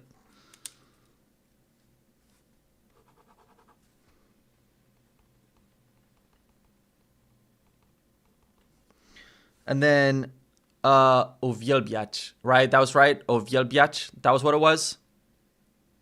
Uwielbiać. Did I remember that correctly? Uwielbiać. Uwielbiać. Uwielbiać. Okay, so is love, and then lubić. Lubić. It's like love is to like. Okay. So naprawdę nienawidzę oszustów. Ale I don't know what I'm trying to say.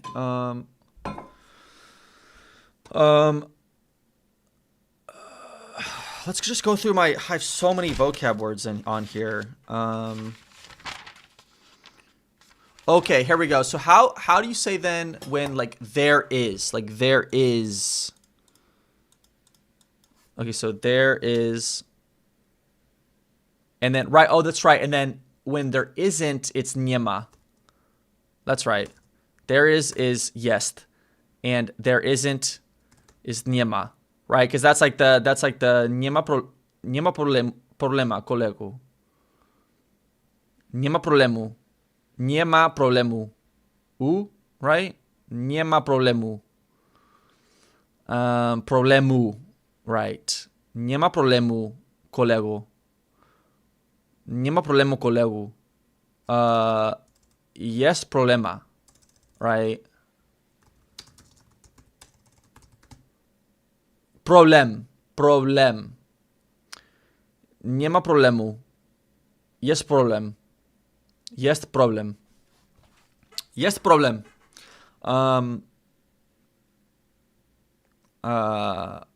Ale, and then to say now is like teraz, right?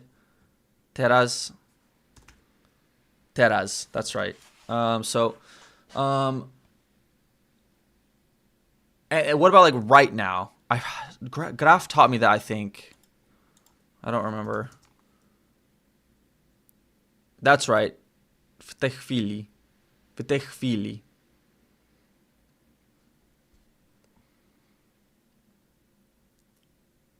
You know, say w tym momencie. So, right, that's just like in this moment. W tym momencie. W tym momencie. W tym momencie.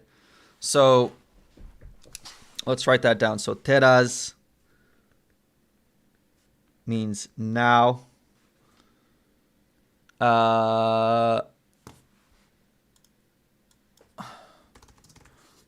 Right now is w tej chwili. So, what is chwili?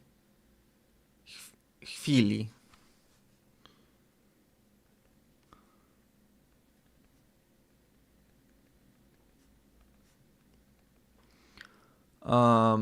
It means moment. Chwila. Chwila means moment.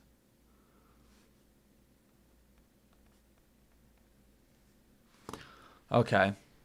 And then you can also say it's a small slice of time. chwila. Chwila. Okay, so... Alright, guys, hold on. My throat is dying right now. I need to go get some water. 1 second.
All right.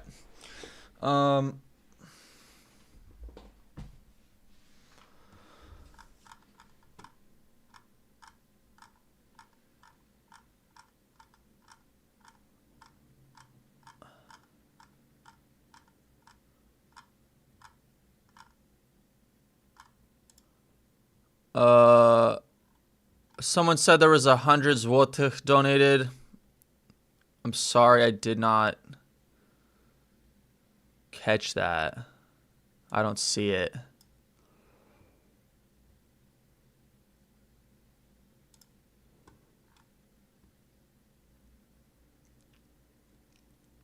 Might be a troll. Okay. Anyways, so w tej chwili is right now or in this moment, and you can also say w tej momencie, right?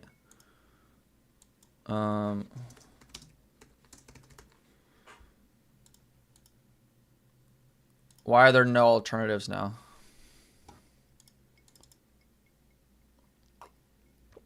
Oh, w tym momencie. W tym.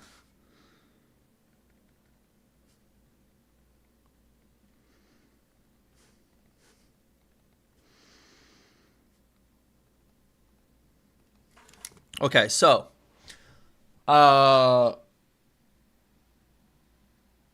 w tej chwili nie ma problemu. W tej w tej chwili nie ma problemu. Right now, there's not a problem right now. Jest problem. Jest problem. Nie. W tej chwili nie ma problemu. Or you can say, ahora no hay problema. Yeah, you can. It sounds kind of off. Teraz nie ma problemu. You say teraz. That's not a problem. We'll never finish the video at this rate. Yeah, I know. Let's get back to it. In the same way, some people love fishing and photograph themselves with an impressive catch of theirs. A Polish mushroom lover may do the same thing with the mushrooms they've picked. Mushrooms play an important part and delicious... Mushrooms and potatoes. Yeah, that whole side started with how do you say mushrooms? Role in Polish cuisine. Smacznego. Ziemniak. Ziemniak. That means potato, right? Ziemniaka. Kocham ziemniaka. Uwielbiam ziemniaka. Smacznego ziemniaka. Is that right? Ziemniaki. Ziemniaki. So ziemniak.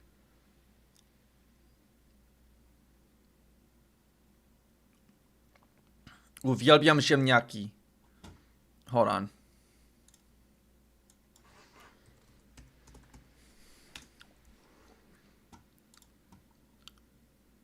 Ziemniaki. So uwielbiam ziemniaki.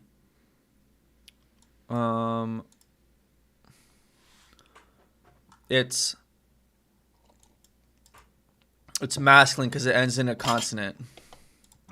Okay. Being used in all types of ways, with my favorite being sos pieczarkowe on placki ziemniaczane.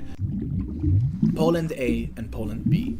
Similar to East and West Germany, Oh, I've heard of this before. Hold on, what is this? or the North and South in the United States, Poland A and Poland B is the description for a distinct divide in the development level of two parts of Poland. Poland A, which is in the western and central parts of the country, consists of higher economic development, more liberal values, and higher urbanization and industrialization. Poland B is the eastern side of Poland, which tends to hold more conservative, racist values by less economically developed people, be less economically developed, more agrarian, as well as more rural in general.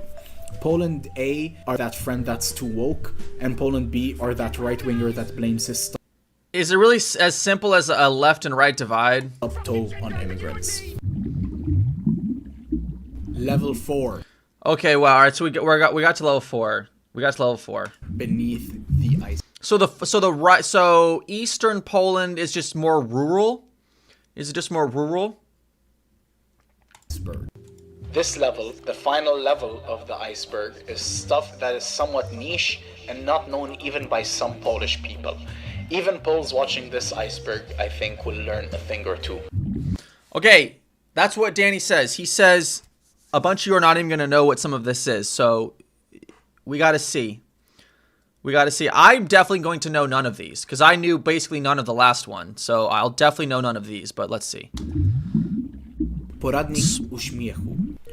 The Poradnik Uśmiechu series is a notable example of a hauntological story, styled to resemble VHS recordings from the 80s or 90s. For me, this is somewhat reminiscent of Don't Hug Me, I'm Scared or Salad Fingers of early 2010s YouTube content. Oh, wow. That's a crazy throwback. Salad Fingers. Salad Fingers. I don't even know if that was a good impersonation. God, there's so many like old YouTube memes that I just like completely forget about. But like this is an old YouTube thing in Poland. Is that right? For me, this is somewhat or no, it's from TV. To resemble VHS recordings from the 80s or 90s. For me, this is somewhat reminiscent of Don't Hug Me, I'm Scared or Salad Fingers of early 2010s YouTube content. That's weird. I used to like enjoy watching Salad Fingers. I don't know why. I don't know what that says about me. Żule, pato streaming, and pato Facebook live fights. Walki Żuli, or junkie bum fights, refers to a subgenre of Polish internet content featuring staged or real-life altercations among people, often under the influence of substances, most usually being alcohol. These videos gained popularity on platforms like YouTube and Facebook, contributing to the rise of pato streaming, which is a phenomenon in Poland where creators broadcast controversial or harmful content for entertainment. This trend faced criticism for promoting negative stereotypes and encouraging harmful behavior. I feel like that's just the whole internet, though. That's just the whole internet. It can't be like just, I mean, obviously Poland has like their own version of everything. But I mean, that's like what Kick is for, right? Am I crazy? That's just like what Kick is for. Duh. Especially prevalent during the 2010s, where people would live stream all types of like weird, like alcohol, drug-fueled altercation, violence, drunken brawls, extremely vulgar behavior in general on Facebook. The word pato comes from patologia, which is Polish for pathology or dysfunction, and was used to describe this entire subculture of social media broadcasting. In general, in Polish culture or like speaking, you will often hear the term pato or patologia thrown around a lot. It just basically means like degenerate activity, I guess. That's like the best way I can frame it. Krzysztof and Major. As previously mentioned in an entry on the second level of the iceberg, Krzysztof Kononowicz first gained national attention in 2006 as a candidate for mayor of Białystok, when his strange and funny campaign speech and the catchphrase "Nie będzie niczego," there will be nothing, turned him into a Polish internet meme.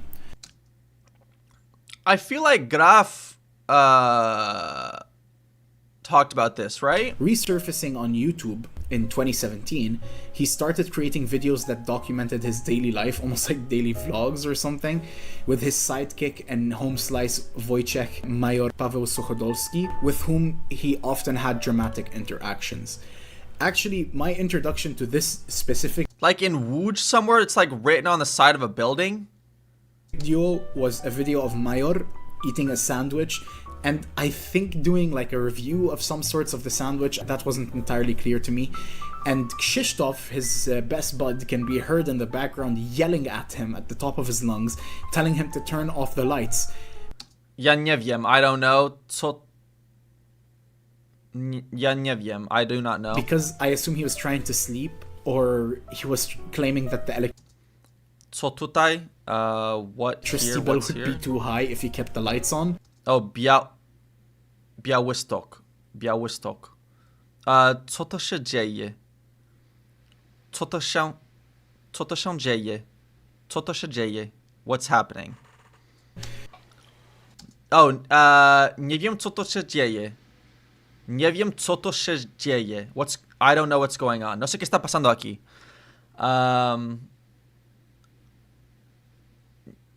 Co to się dzieje? Co tu się? Nie wiem co tu się dzieje. I said to? Okay, sorry, my bad. Tu. Co tu się dzieje? Nie wiem co to się dzieje. Daj światło! Przepraszam bardzo, ja za światło płacę. Przepraszam bardzo. Daj światło! No, Daj światło! przepraszam bardzo, ja za światło płacę. Daj światło! No, 350 zł. Daj światło! Złotych? Did you say złotych? Pierdol się, kurwa, konfidencie jebany. Dzwoń na policję. Daj światło! Pierdol się, chuju. These recordings featured many That means turn off the lights. epic moments and emotional outbursts, which many viewers were very entertained by. Observers questioned whether Kononowicz was fully aware of how he was being used for online spectacle, as some videos showed him expressing, unfortunately, unaliving thoughts or delusions of grandeur, such as claiming noble I feel like a lot of the stuff on in this iceberg is like low-key sad. Like, I don't know. ancestry or public roles that never existed. His image became bound to the world of so-called pato streams, where dysfunction and collapse drew audiences seeking shock and humor. Wojtek Suchodolski, or Major, was born in 1974 in Białystok and unfortunately Białystok. Okay, that's right. died in 2023 in Sędziszów. I've also now unfortunately come to learn that Yeah, Poles are sad. Poland is sad. So sad history.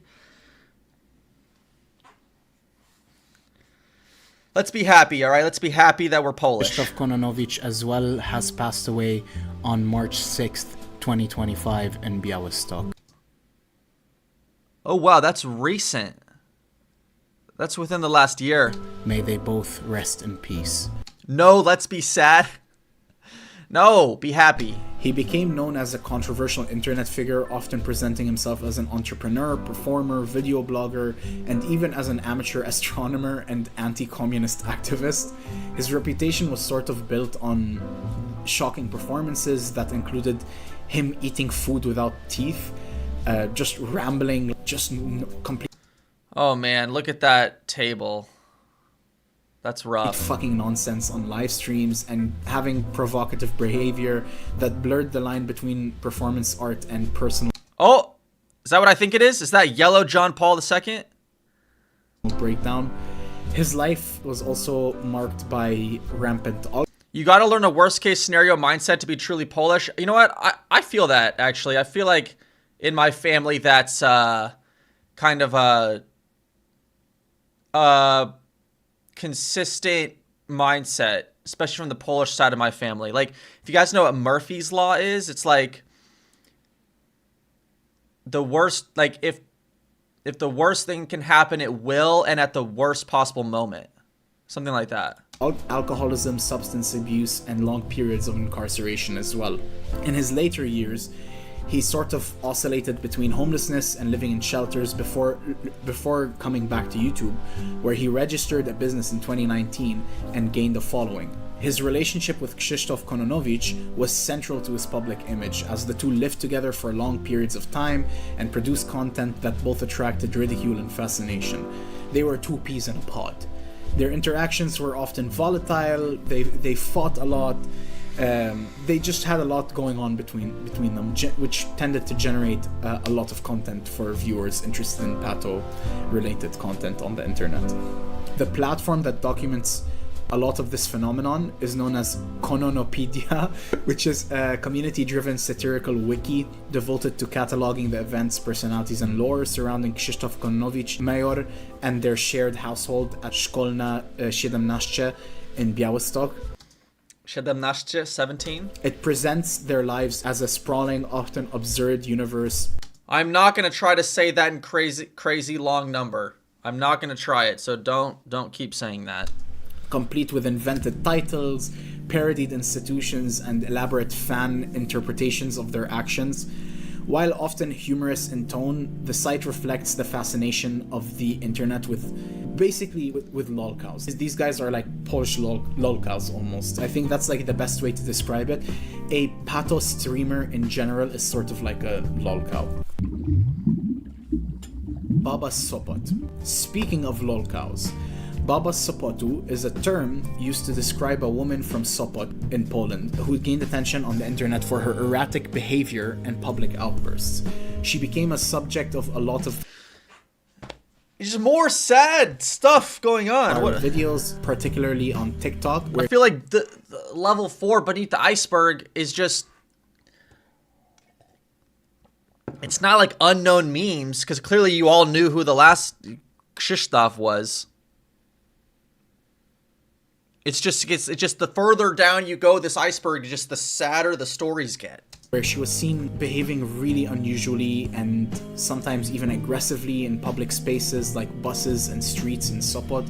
These videos often depict her shouting incoherent phrases and interacting with bystanders in a very confrontational way. The term Baba Sopotu literally translates to the old lady from Sopot and was used in online communities to refer to this individual. Discussions about her can be found on platforms like Wykop.pl and Reddit, where users will often share videos and anecdotes related to meeting her. For instance, one Reddit user mentioned her as crazy woman riding on public transport and talking very loudly to herself about random stuff, highlighting her notoriety. Masz tego więcej. What's that?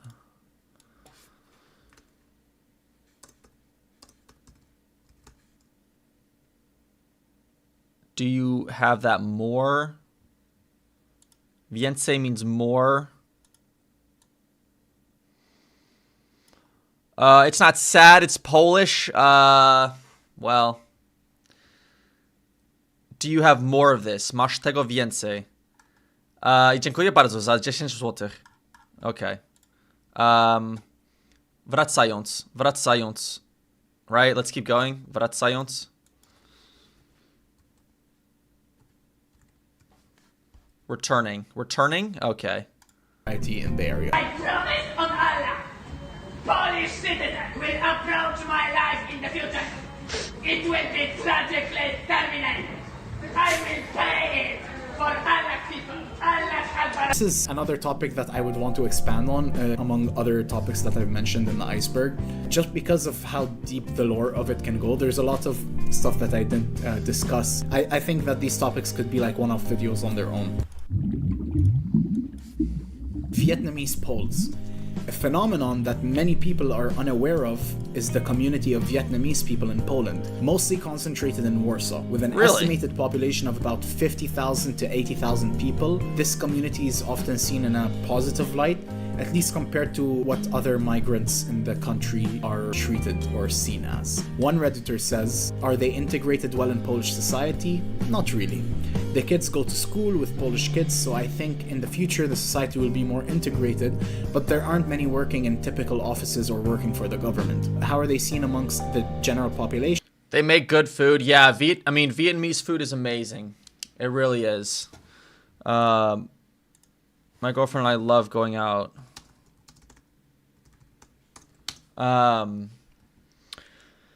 The soup, like pho. I mean, Polish people love soup, right? And obviously, I feel like the staple Vietnamese food is pho, right? Watch IPN TV The Unconquered. We might. You can stop sending that, though. We might check it out. I don't know yet.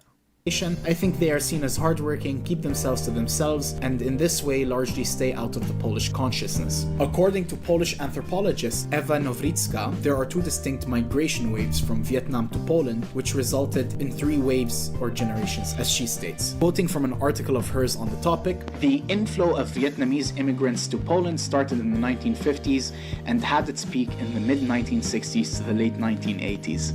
The policy of the then Polish People's Republic was to provide educational support to young people from poorer, socialist or pro-communist countries. The first wave of Vietnamese I love mushroom soup. Is that grzyba zupa? Grzyba zupa. And then you'd say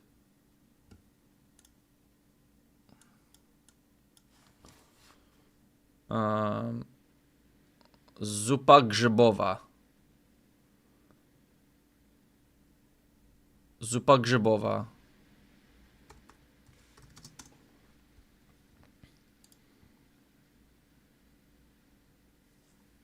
Zupa grzybowa. So what's the grzybow?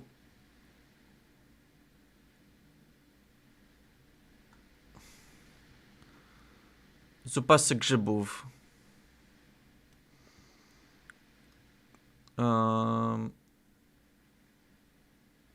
Sorry, I just got distracted again. Let's keep going. Immigrants to arrive in Poland were students and young scientists who came here to study. Some of them stayed in Poland, started families, and took up jobs. Those young people were the first wave of Vietnamese immigrants to Poland. All of them were selected to study in Poland while in Vietnam. They are graduates of Polish higher education institutions, and their professional careers have been successful. She goes on to say that the second immigration wave of Vietnamese people began in the 1990s. In contrast to the first wave, it was a massive labor immigration, though some new immigrants were students, including doctoral students who arrived in Poland to study, and people associated with religious or opposition movements who had been persecuted by authorities of the still communist Vietnam. The third group of Vietnamese people living in Poland are children of immigrants, usually of the first wave immigrants. That special category of young people born and brought up in Poland is the focus of this paper. Most of them have lived all their life in Poland and started to live in Poland in their early years and attended Polish schools. Children of the second wave immigrants usually spent their early childhood in Vietnam. The 666 bus to hotel. What is this? 6 bus to Hell.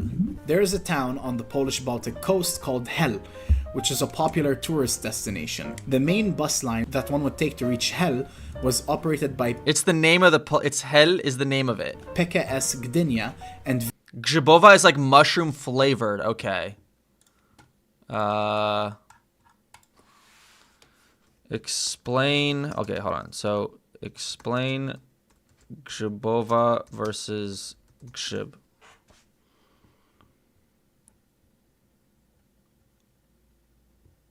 Okay, I see. All right. Very fittingly numbered 666. Due to the silly nature of the bus number and the name of the town, many people would make the visit to the town through this bus line just for the sake of saying they took the 666 bus. Is that someone did that on purpose to like be funny, right? They named it the 666 bus line. Who all right, who in chat has taken this bus? The 666 bus. Oh, this is actually kind of funny. It's actually kind of funny. Also, so 600. How do you say 600? Hold on, we can bust out my great aunt's 600 is shest set. Right? Shest set. So shest set. Shest.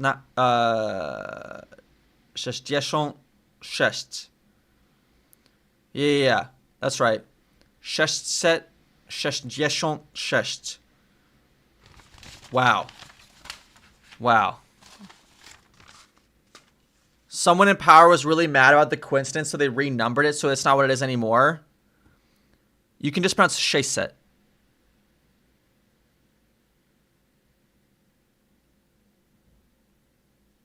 So shest set.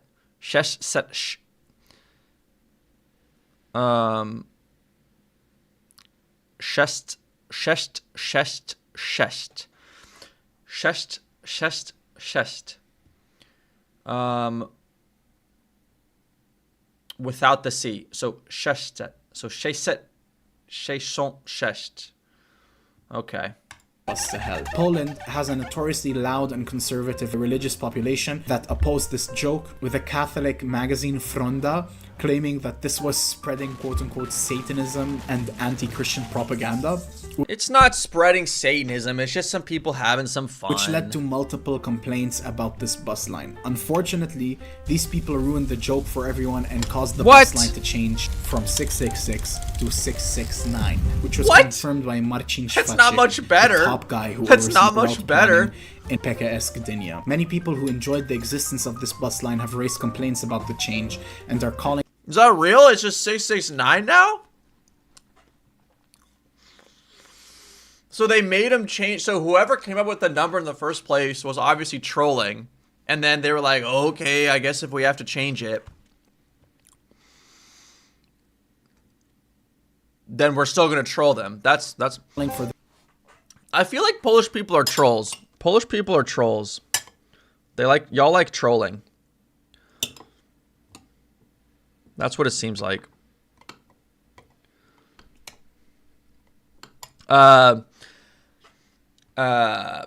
Przepraszam.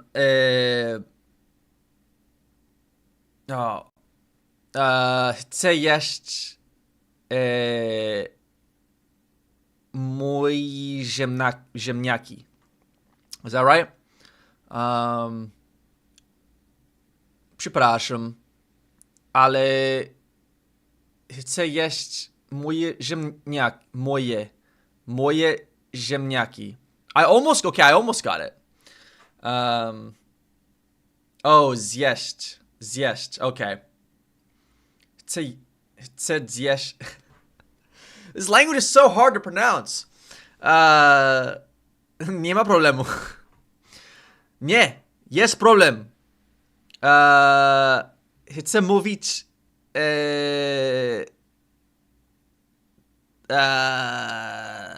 języka polska korekta. I don't know. Moje.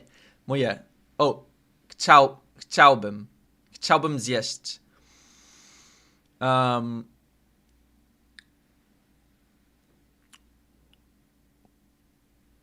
Dobrze po polsku. Chcę mówić dobrze po polsku.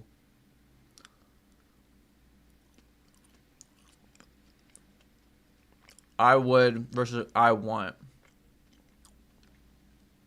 Okay.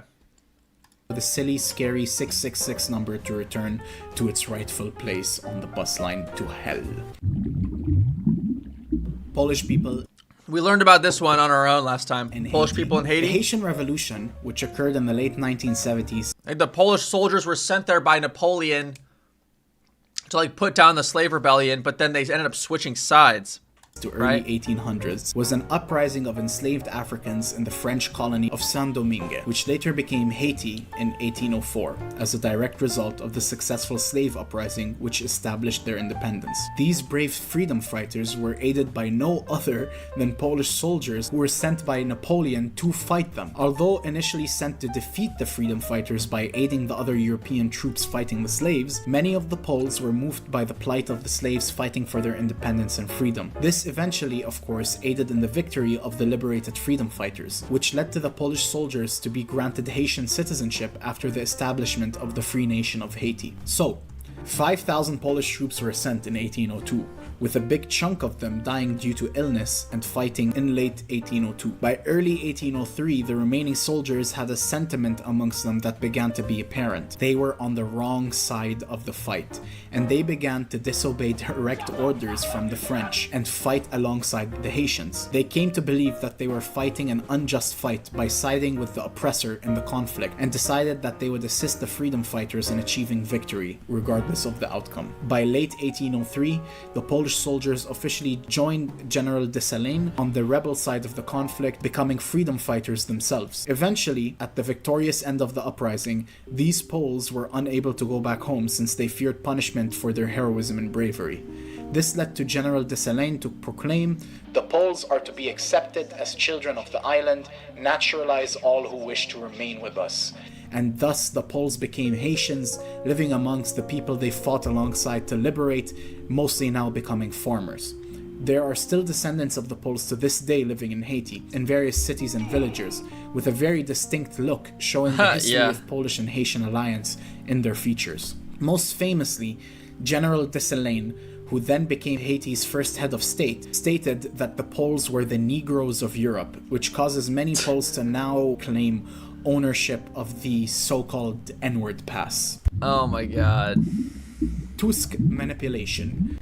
This entry refers to a series of Polish memes similar to the Rothschild paying meme, often formatted as Polish politician Donald Tusk manipulating an unpleasant or undesired event to occur into happening to someone, such as Tusk manipulating the smoke in a bonfire to only hit one person, or another one portraying Tusk manipulating traffic in order for the bus to not arrive on time. This sort of honestly unserious joke is very reminiscent of the Rothschild meme, like I stated before, with the difference being that while the Rothschild need to use different means such as money to achieve a desired result, Donald... Metal Goddess, dziękuję bardzo za 50 złotych. Hej, pozdrawiam, Klaudia z Gorlic. How's that? Klaudia z Gorlic. What is that?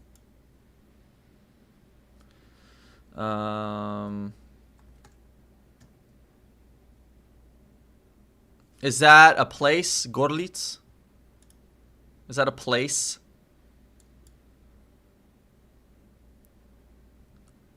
It's a city in Poland? Okay.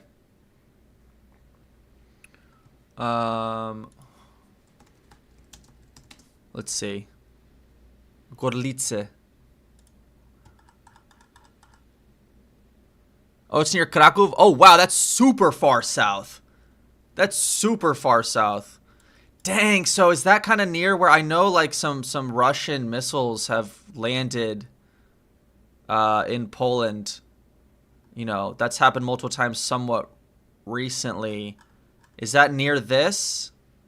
Is that near Gorlice? Also near the city of Stróżówka, which sounds like Truskawka, which means strawberry.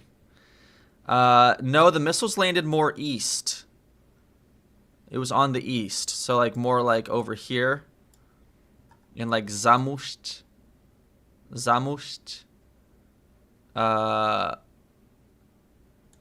Home.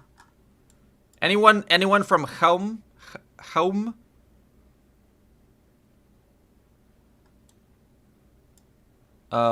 Wait, I say it wrong. Zamość. Zamość.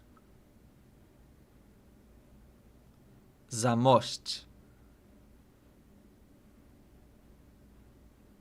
It means helmet. Strawberry? Truskawka? Truskawka. Truskawka.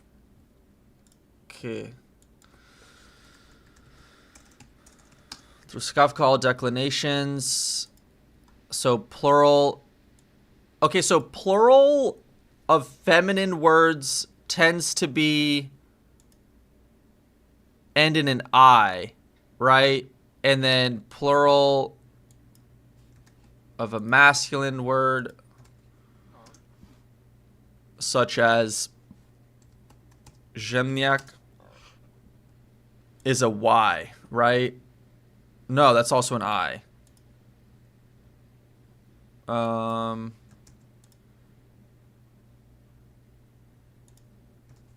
What's another masculine food? What's another masculine food? Actually, let's look up a feminine one. Sawatka is sawatki. Sawatki. Okay, sawatki. Chleb. Okay, there you go. Chleb. Chleb. Oh, but this is gonna be totally different, isn't it? Chlebe. Chlebe. Chlebe. But Zemniak is Zemniaki. Yaiko, isn't that... Yaiko is neuter. Oh, that's right, Gshib. But Gshib, I remember, is Gshibe. So then when the word ends in a B, is it... The plural is with a Y? Chlebe.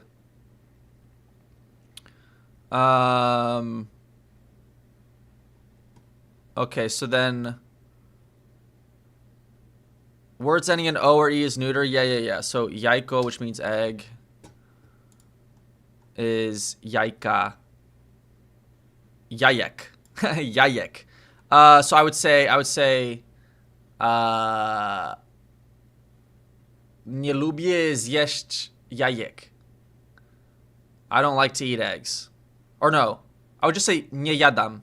Or nie jadam jajek. Right? Is that right? Nie jadam jajek.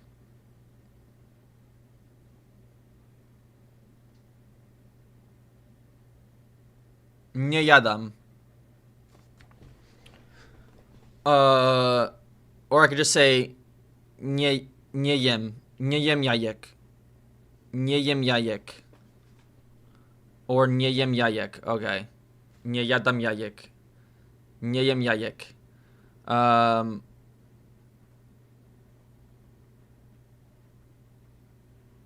Okay. Hold on, let me pull up my list here. Okay. So mleko. That means milk. So this would be... So mleko is... okay, mleka. Right, okay, so that's the same then.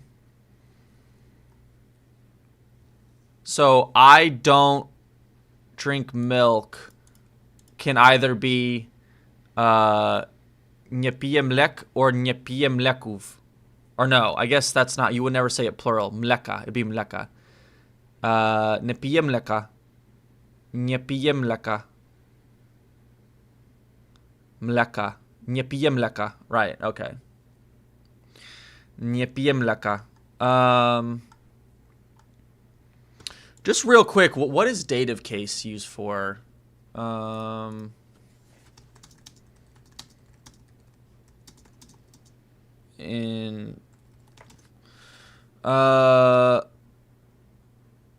Drużówka truskawka made my day. It's just what made me think of. How do you say again? How do you say again? Ponownie. I chcę powiedzieć ponownie. Dziękuję bardzo za 25 złotych. Is that right? O, znowu. Znowu. Jeszcze raz. What's ponownie?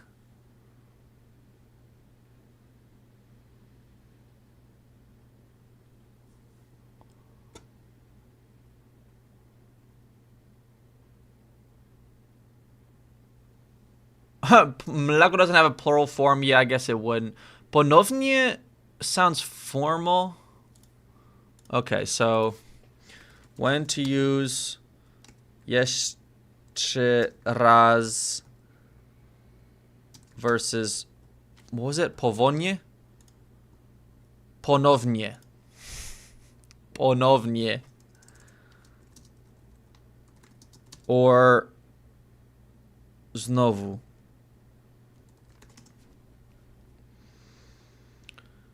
Okay. Ponownie, formal, written. Jeszcze raz. Okay, so jeszcze raz. Chcę powiedzieć. Right? To say. Or I can just say mówić. Right? Again, I want to say. No, okay. I can say jeszcze raz. Chcę powiedzieć. Jeszcze raz. Chcę powiedzieć. Dziękuję bardzo za 25 złotych. Powiedzieć. Ponownie chcę powiedzieć. Powiedzieć. Jeszcze raz. Niech żyje nam. Something like that. Okay. What were we looking at? That's right. So, mleko, which is neuter. Okay, so what else we got? Jabłko. Jabłko.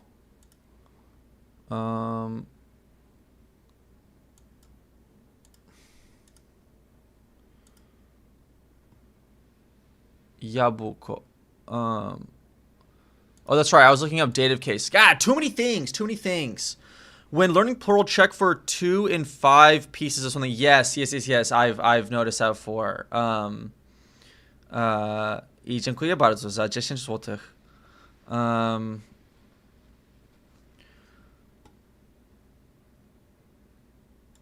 Jabłko is hard even for some natives.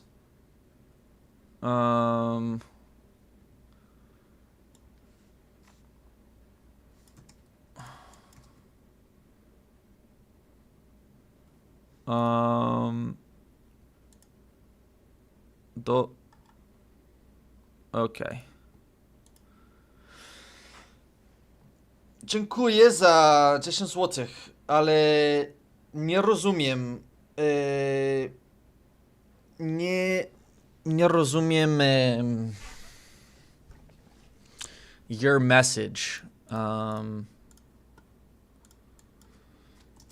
Oh, so okay. So also, how do you say message? So message is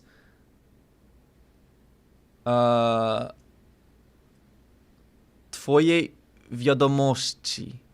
So message is wiadomość. So nie rozumiem twoje, and so that is masculine.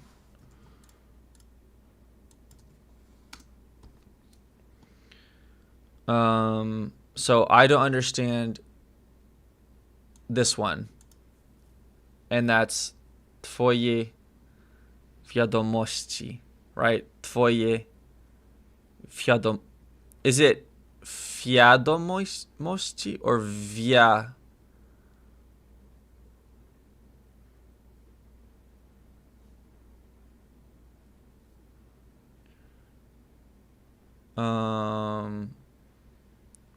Hard W. Okay.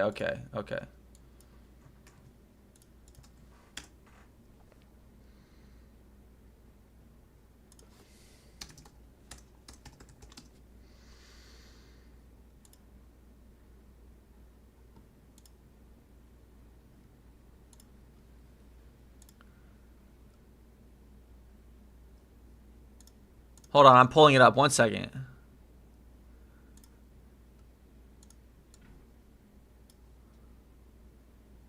Damn, that's badass.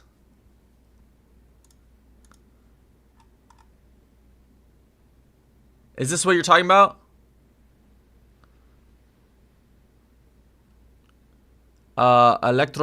Elektroniczny morderca.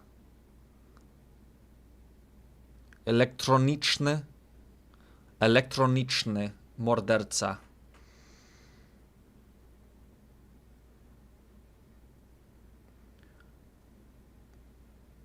Are there just like a bunch of dope Polish movie posters? Okay, so Polish movie posters.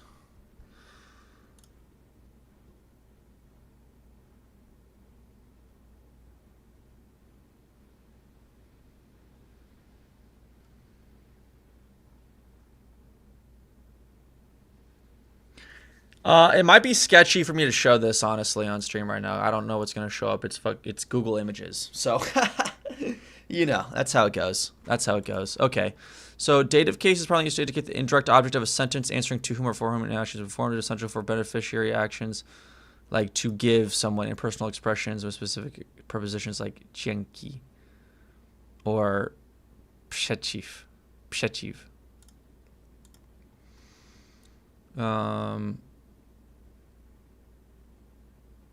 Oh, no way. To give is dać. Really? That's like dar.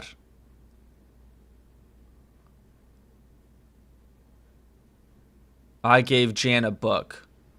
Dałem Janowi książkę. Dałem Janowi książkę. Książkę.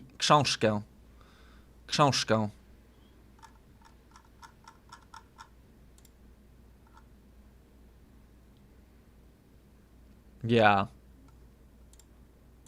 All right. Let's finish the iceberg. Only 3 more minutes. Let's finish it. Tusk is so spiritually powerful that he's able to will events into happening by seemingly manipulating the very fabric of reality itself to cause inconveniences to random people. Mr. Tusk, if you are watching this video, please manipulate this video into doing well so I can have a successful career as a content creator. 6,000 subscribers. He's getting there. I mean, 165,000 views in 2 months. You're doing good, buddy.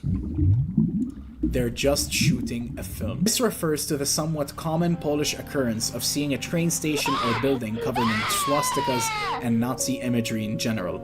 No, don't worry, this is not 1940 making a comeback, at least not yet. They're just shooting a film.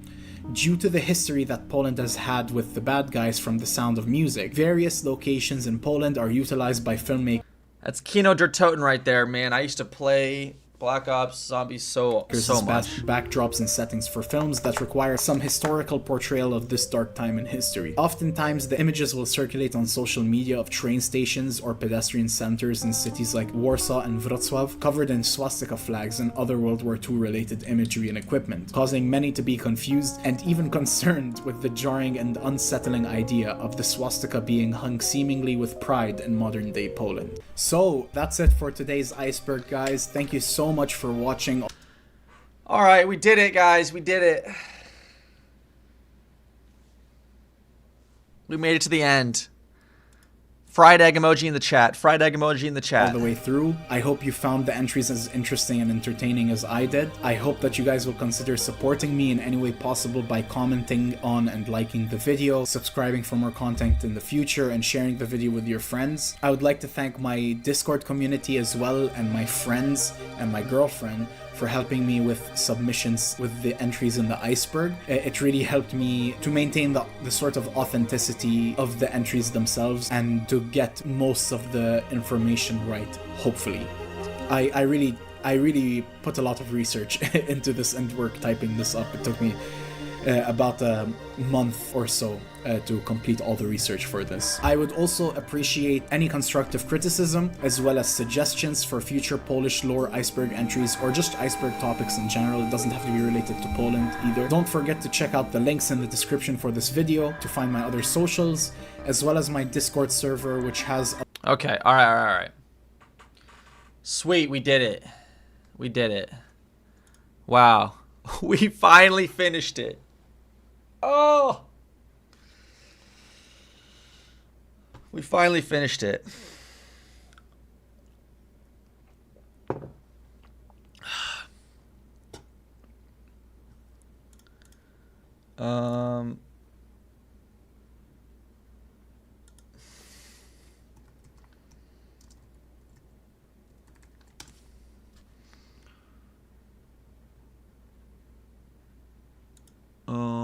Okay.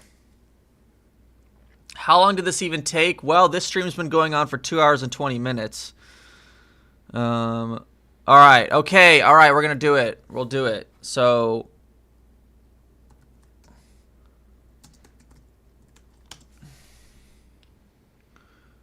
All right. 8 years ago.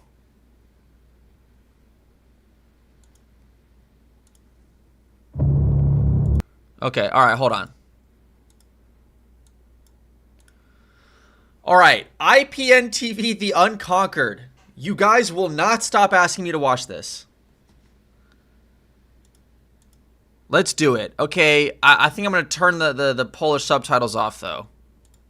All right. Come on. Let's see. Let's feel some Polish pride. See the pack. Its goal was to destroy Nobody Poland. thought the war and its effects would last half a century. Oh. This is badass already. All right, all right, all right. Lock in, lock in, lock in. We can't get distracted during this one. We got to actually watch the whole thing. For Poland. First, Germany attacks. Then Soviet Russia. We don't give up, despite being left on our own. We create an underground... This is sick. Go full screen. Go full screen. All right. Yes, off to a strong start. Okay. Hold on. We're going to have to... All right. Hold on. Duplicate.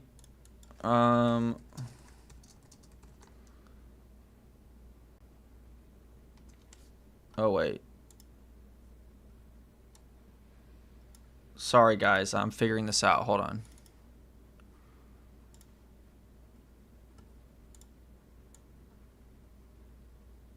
Okay, here we go. Here we go. Here we go. Here we go. Here we go.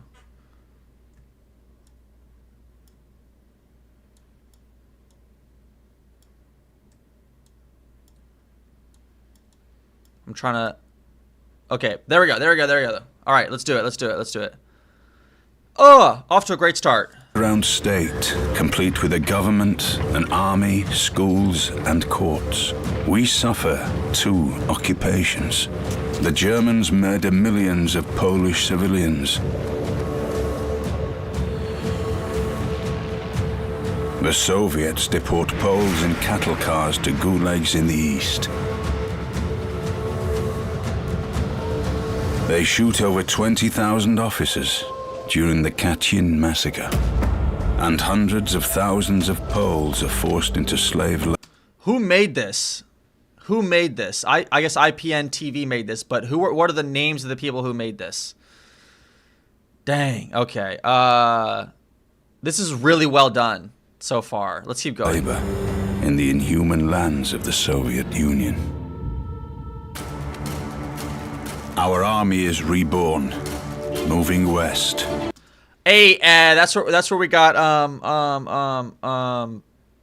oh no, Wojtek. Where our soldiers are already fighting. Monte Cassino, the Battle of Monte Cassino. That's where Wojtek fought. All right, if I remember correctly. Okay, this is sick. Let's keep going. Alongside the Allies. We conquer Monte Cassino. Our fighters wreak havoc and fear by air too. Yo, that's something else we got to look into. Is I know about Polish Squadron 303, 302 during the Battle of Britain. Like, yo, Poland knows how to fly some planes. Okay, Poland knows how to fly planes.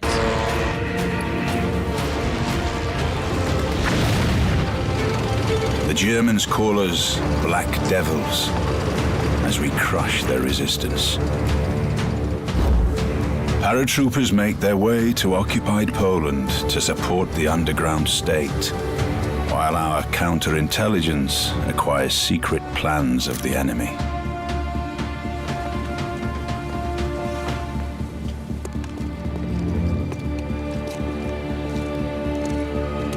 There are Poles who save Jews, despite the threat of the death penalty. We create resistance movements, even within the German concentration camps. We are the first to alert the world about the Holocaust.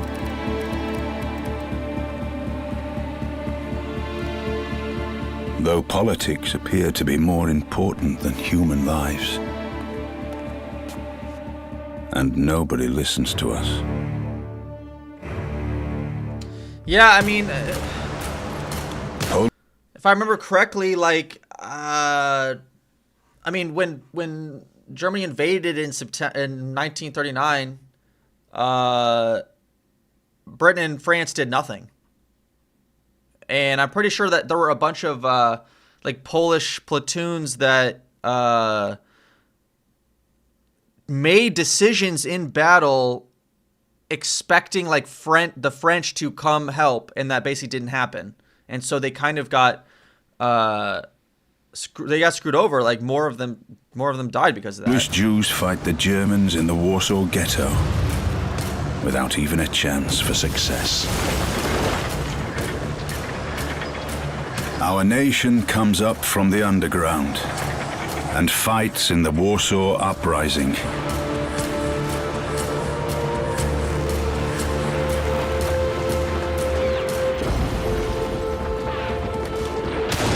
My thing about like every time like I go down a rabbit hole like learning about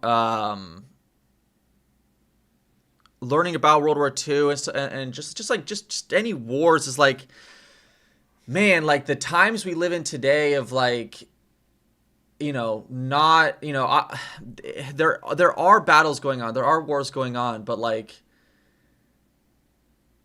obviously you couldn't like avoid what was happening with World War II like in Poland at this time, right? You couldn't just be like, oh, like I'm not going to go into battle, right? So it's like just being forced into like, not even forced, like having to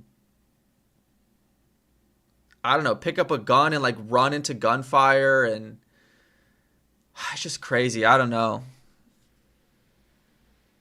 It makes me sad, but yeah.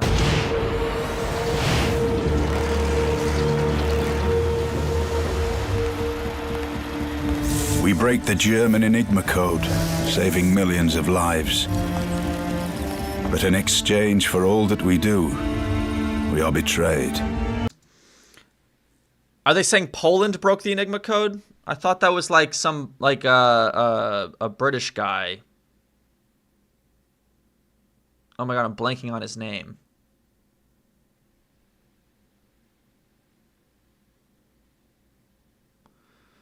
What's his name? Alan Turing. That's right. Alan Turing. 3 Polish mathematicians broke the Enigma? Poles broke the initial code that helped the Brits? Really? Who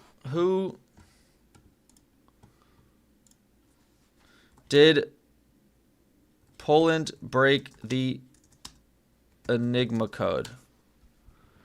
Yes. What? Polish mathematicians led by... I did not know this. Is this real? Led by Marian Rejewski were the first to break the German Enigma cipher in the early 1930s, developing crucial techniques and machines like the bomba before sharing their work with the British and French just before World War II, which enabled Bletchley Park's code breakers, including Alan Turing, to later crack more complex versions and gain vital intelligence. Okay. So basically the groundwork to ultimately for Alan Turing and his team to break the Enigma code during World War II was created by Polish mathematicians, including this guy, Marian Rejewski, he's from Bydgoszcz. He was born in Bydgoszcz. Do we have anyone from Bydgoszcz?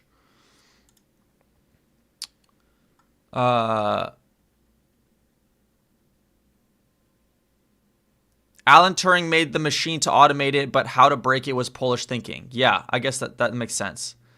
I dziękuję bardzo za 25 złotych. Wow, I'm getting a lot faster at saying that. Dziękuję bardzo.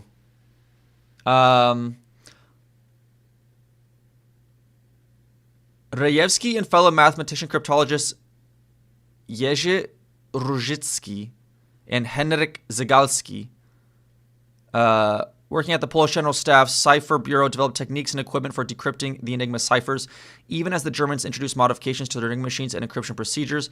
Rejewski's contributions included the cryptologic card catalog and the cryptologic bomb.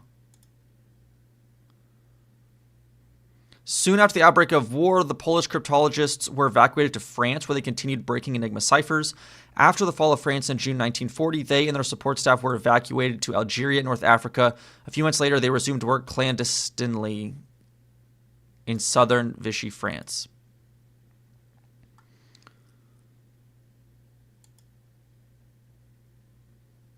Oh, interesting. After the war, Rejewski returned to Poland and his family. For 2 decades, he remained silent about his pre-war and wartime work so as to avoid the attention of Poland's Soviet-dominated government. In 1967, he broke his silence, providing Poland's Military Historical Institute his memoirs of work at the Cipher Bureau. Fascinating. So this guy's just a genius. Hey, Poznań! He went to Poznań University Mathematics Institute. My ancestors are from Poznań. Poznań? Poznań. Am I pronouncing that right? Poznań. Poznań. Is that right? Am I pronouncing that right? Poznań. Dobrze. Jest idealny. Jest idealny. Is that right? It's perfect. Jest idealny.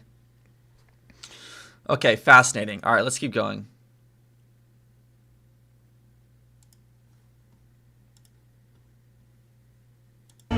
The free world distances itself from us, leaving us behind the Iron Curtain. Despite our scars from the war, we still resist.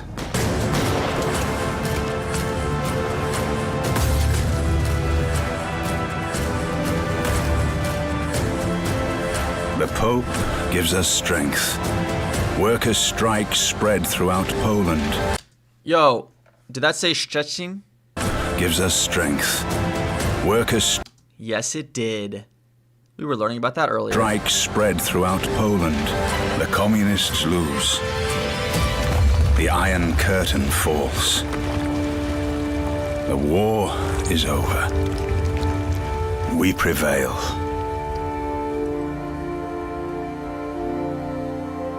Because we do not beg for freedom. We fight for it. That explains. You guys always. I keep seeing people drop that quote in the chat all the time. That explains it.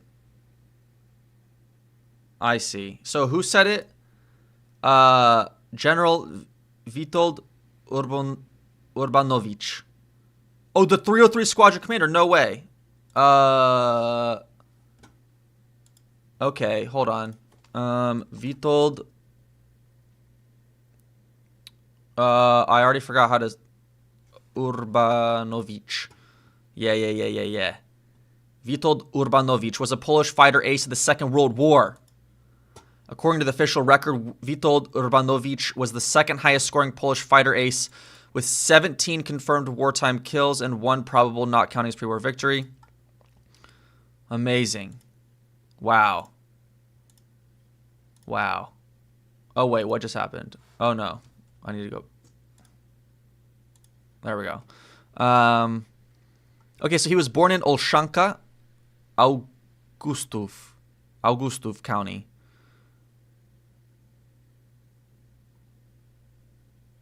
All right, here we go. During the invasion of Poland in 1939, Urbanowicz was in an improvised Ułęż group composed of flying instructors, flying obsolete PZL P-7A fighters and covering the Dęblin and Ułęż airfields.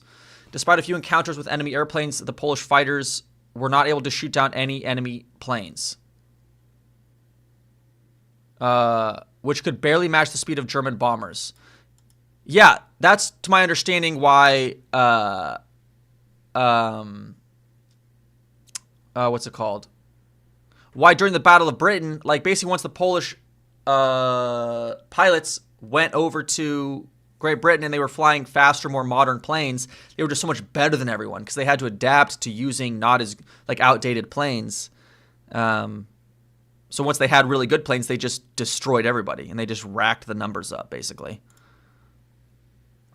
Amazing. Okay, is there something about the quote in here?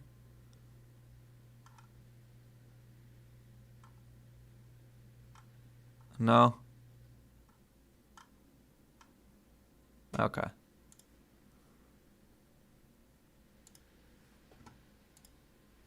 We do not beg for freedom. We fight for it. Beautiful. Beautiful. All right. Thank you for recommending that. Whoever recommended it. A little bit of history right there. Okay. Here we go. Okay, so I have so many tabs open. I have too many tabs open. I hate having too many tabs open. I can't maintain that many tabs open. All right.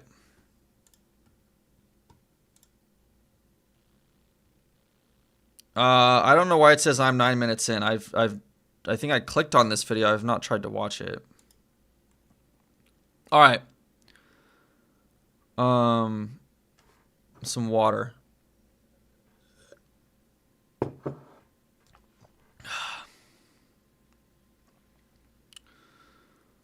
"27 minutes. Who thinks we can get through it before my brain is so fried?"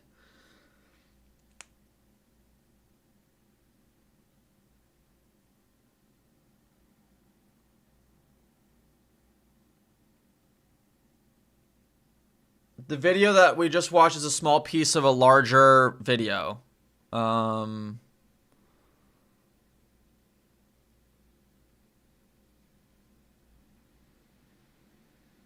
We can get through it, but probably not today. Yeah, maybe. I don't know.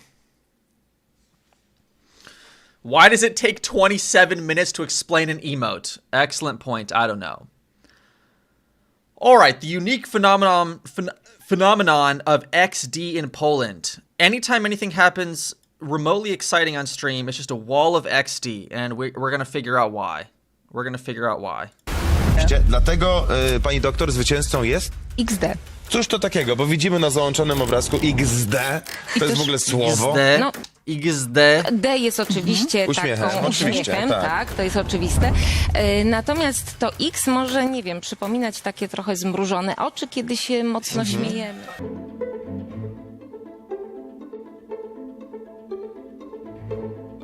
This is gonna be like a whole documentary on a singular meme. On a singular meme.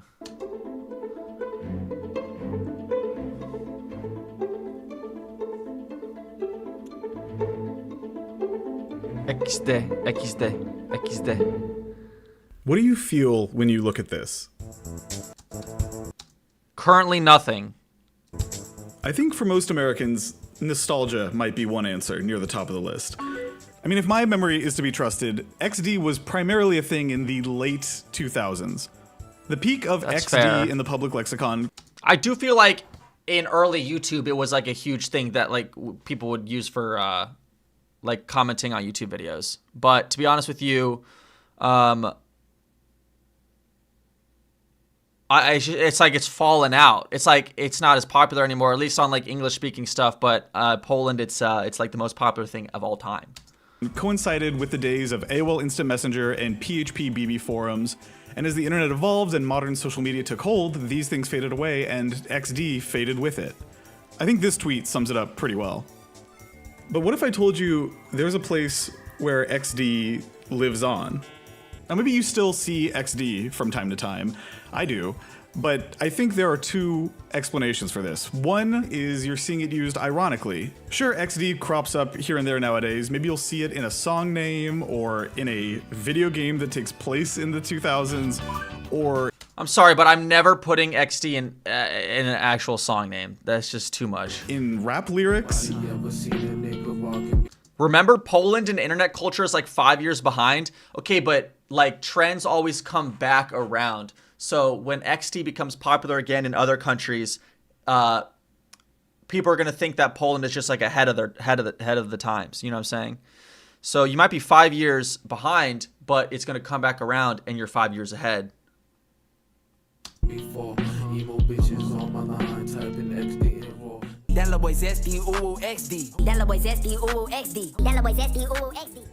But in all of those cases, it's used ironically as a cheeky callback to the 2000s and the very specific flavor of internet culture in that era. So that's explanation number one. I'm not a monster, I'm just ahead of the curve. What's that from? I've heard that before. What's that from? Oh, is that the Joker?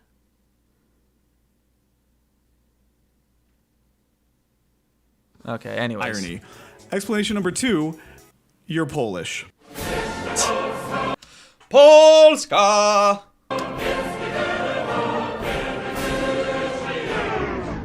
Let me back up and put this into context with a story. My girlfriend was born in Poland, and while she doesn't live there anymore, she speaks Polish fluently and still communicates with her friends in Polish all the time. And one night, she's showing me a conversation she's having with one of her Polish friends and translating it for me, and I noticed something. They're both using XD. Like, a lot. So I asked my girlfriend about it. Is this something just the two of you do? Is this like an inside joke between you? And she tells me, no. Everyone in Poland uses XD all the time. Immediately, I'm losing my mind at this revelation. In a world where the rest of us left XD in the 2000s, Poland was still rocking this ancient emoticon, and not just using it, but using it frequently. Now, obviously this is anecdotal at this point, right? Maybe it's just her. Maybe this is not a thing that everyone in Poland does. So I started looking into this. It's sort of a thing that everyone in Poland does. The problem with living in Poland is that I started using XD, unironically, to my friends who are not Polish, and people don't do that anymore outside of Poland, I think. But so far, this is just a handful of examples still, right? Nothing concrete. And before going any further, I wanted some hard evidence that Polish people use XD a statistically significant amount. So this guy's really going hard to extend the length of this video. All right, let's look up how many times XD is searched for in Poland versus other countries. Let's see what he says. So just to be sure, I go to Google Trends, pull all the data for XD usage in every single country on Earth, and drop... He's not reaching, he's inquisitive, all right. ...into a heat map of Europe. And lo and behold, number one with a bullet, Poland. Wait, that's actually a crazy map. Map of Europe. And lo and behold... Dang. Also looks like Spain a little bit, Belgium a little bit. Okay, but Poland just that deep red. Behold, number one with a bullet, Poland. And I've talked to dozens and dozens and dozens of extremely online Americans. I have yet to find one single person who was aware that XD had a certain foothold in Poland that it lacks in the rest of the world. It's this incredibly weird, isolated phenomenon that has kind of shifted my brain chemistry and changed how I look at the... It's shifted his brain chemistry, guys. Internet. You know that thing that happens when you learn a new word or find out about a new band? Hold on. We're 4 minutes in. It's 28 minutes. What else could he possibly go into? And all of a sudden you're seeing them or hearing that word everywhere. That has been happening to me with XD. Specifically, it's been seeing XD in internet comment sections, looking at the usernames, and divining that 90% of the time, it's a Polish person. Like, this has been going on under our noses for what seems to be the entire length of the internet, and I'm obsessed with this. Looking into it, I found that there is shockingly little research on this phenomenon.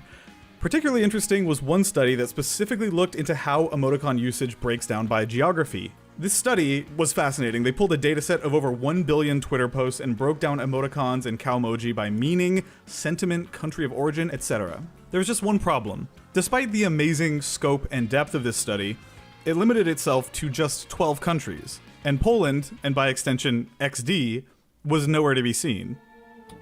It was so close to what I was looking for, but unfortunately they stopped just short. On a whim, I actually reached out to the study's author, Jaram Park, asking if she still had this dataset and if she could maybe help me quantify this link between Polish people and the XD emoticon. I figured... Guys, someone just asked me if I know who Graf is. Yeah. No, we've collaborated a couple times. Yeah, you could check out our, we did a couple collabs. It was a long shot, but it couldn't hurt to ask. In the weeks that passed, I started noticing this Poland XD correlation constantly. When I Show Speed went to Poland for the first time, the Polish TikToks about it often had XD in them. I started noticing YouTube comments that used XD, and invariably they had a Polish name. At this point, I was feeling stuck. I needed closure on this. I needed to see this phenomenon with my own two eyes. And as this question starts looming larger and larger in my brain, I get a reply from Jaram Park. It was a very polite reply saying this all sounded interesting, but that she isn't in academic research anymore, but that she wished me luck in exploring this.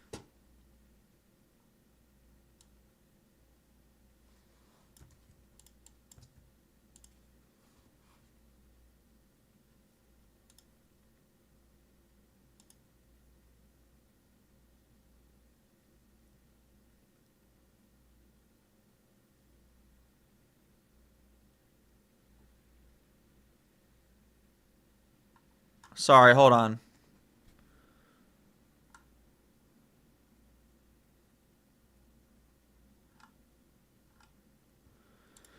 All right. One line of it really stuck with me. Quote, "While analyzing data is helpful, I believe it would be better to direct..."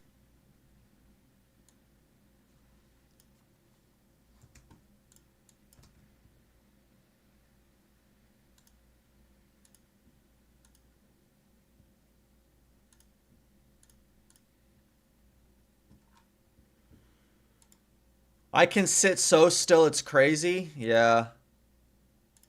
Directly ask Polish-speaking people why they use the XD emoticon. According to this academic, this expert who has researched emoticon usage, if I really wanted to get to the bottom of this, I would have to ask Polish people directly. To me, that settled it.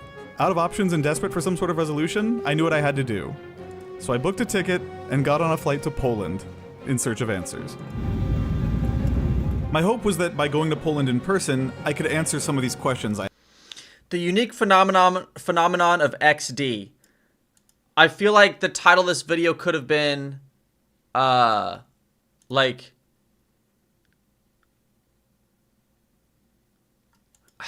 something like, he actually flew there.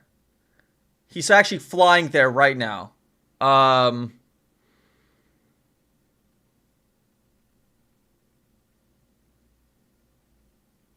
I went to Poland to discover the truth of the XD phenomenon. Or like,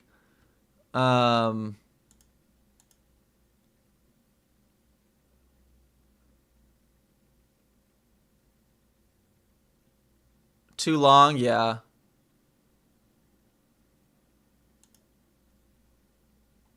This is crazy though. I had questions like, is XD really as big of a thing there as I'd been led to believe? What was up with these alternate versions of XD that I'd seen? And the hardest question to answer of all, how did this happen? Why XD and why Poland? Why did this happen?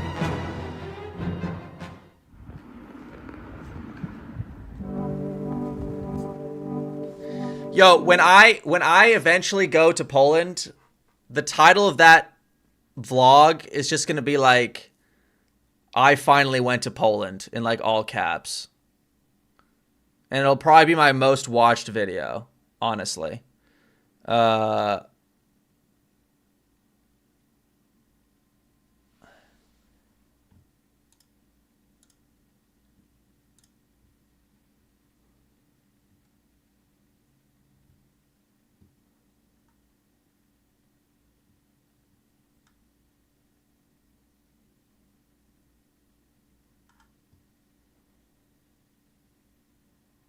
And I'll end the title with XD.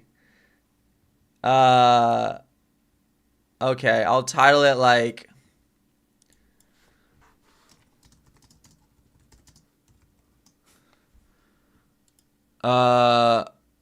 Pojechałem do Polski.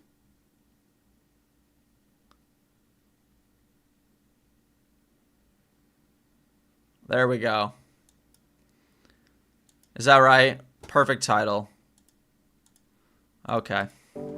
After landing in Poland, I begin just walking around aimlessly, taking in the sights, and very quickly, I start noticing things. I've lost count of how many times I spotted graffiti with XD on it, but it was everywhere. Spray painted on the walls, on stickers. It was many orders of magnitude crazier than I thought it was going to be. Overwhelmed, I decided... Honestly, when I finally do go to Poland and I set foot on Polish soil, I probably will, like, at least be... I will become overcome with emotion, probably at least somewhat. Now, I may cry. Briefly. I need a drink, so I wander into a random bar where I learned that Lightning McQueen's Polish name is Zigzag McQueen. Moi przyjaciele, zygzaki niezłomea. Niezłomea? But then, as I'm looking over the menu, I noticed at the very bottom, the very last drink is called #Ixta. Unbelievable. Poland, as it turns out, is a magical country. A country where a prominent political figure wrote a book called the Pojechałem is to travel on land, is it? Okay. XD philosophy, the back of which is a edit of a famous Polish copy pasta about XD. It's a country where the youth word of the year in 2017 was XD, which led to this TV segment. To jest, powiedziałabym, przejaw takiego trendu właśnie ostatnich lat, kiedy nam się kod taki wizualny, piktogramy zaczynają wkradać do języka. I to jest właśnie przykład takiego, można powiedzieć... Przykład? Piktogramu, który nam się przerabia na język. Na przykład ja używam najczęściej, nigdy nie pamiętam, żebym wypowiedział to słowo... Nigdy means never, so hold on. It means example. Przykład. Okay, alright, przykład. Na żywo w pewnym sensie. Na zasadzie bardzo fajnie wyglądasz XD. No, nie do końca, tak? At one point on this trip, I go to this place called Media Markt, which sells electronics. I was getting like supplies, microphone, camera equipment and stuff. And this kid behind the counter is like, "Oh, I think I know you." And I'm like, "Oh, maybe." And he's like, "Are you on YouTube?" And I'm like, "Yeah." And he's like, "Oh, I saw like the McDonald's game video." And I tell him, he's like, "Well, actually," he says, "Why are you here?" And I said, "I'm working on a video about Ixta." And he's like, "That's really funny. I have a friend who has an Ixta tattoo." So... What? How common is it in Poland to have an Ixta tattoo? How many of you in chat right now have an Ixta tattoo? That's ridiculous. So he adds me on Discord, and the next day, he sends me this. All my family have two. Many people have one. Listen, I respect the dedication to the meme. Okay, do it for the Vine. It's mandatory. If an Ixta tattoo doesn't demonstrate how major the XD phenomenon is in Poland, I don't know what will. As incredible as it is seeing this much Ixta representation in Poland, I stop to remind myself the point of this trip is to talk to actual Polish people about the Ixta phenomenon. Now remember, I've never been to Poland before, and I know nothing about this country, so I rack my brain for somewhere I'd feel most comfortable talking to strangers. Szczęśliwa północ, right? Happy midnight. Północ, that's right.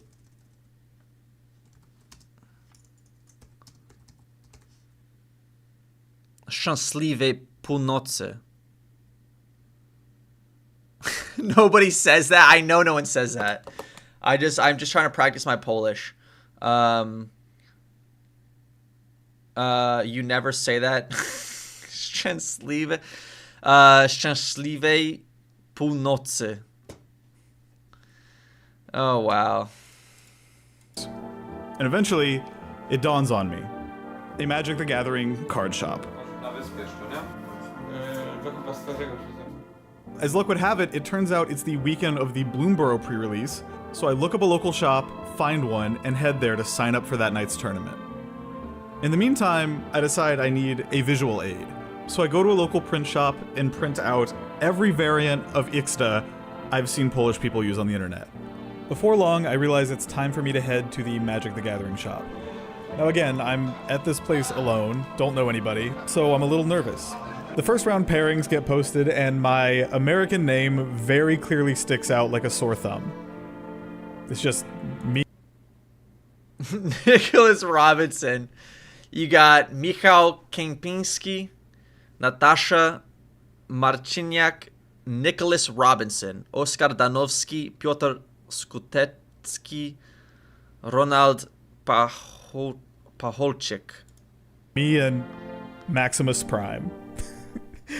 But fortunately, every single opponent I have is incredibly kind, very accommodating, and I quickly made friends with a few of them. And afterwards, I asked them if they'd be down for a quick interview about XD. They agreed.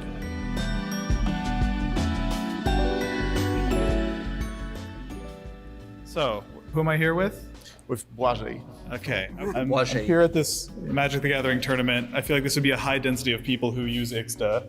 Yep. What does this mean to you exactly? The uppercase X and D. It means it's the most default for me right now. Yeah. It's for funny things. It's chaotic things. When something weird happens. What is the meaning of this? Okay, it's basically the Polish equivalent to LOL. Yes. In America. We had it in America too, but it disappeared really quickly. Oh. Wait, I know that guy. We worked at the same place. That would be crazy if that's true. Okay. And what I'm trying to figure out is it seems like there's a lot of distinctive meanings. So like, have you seen this? Yeah.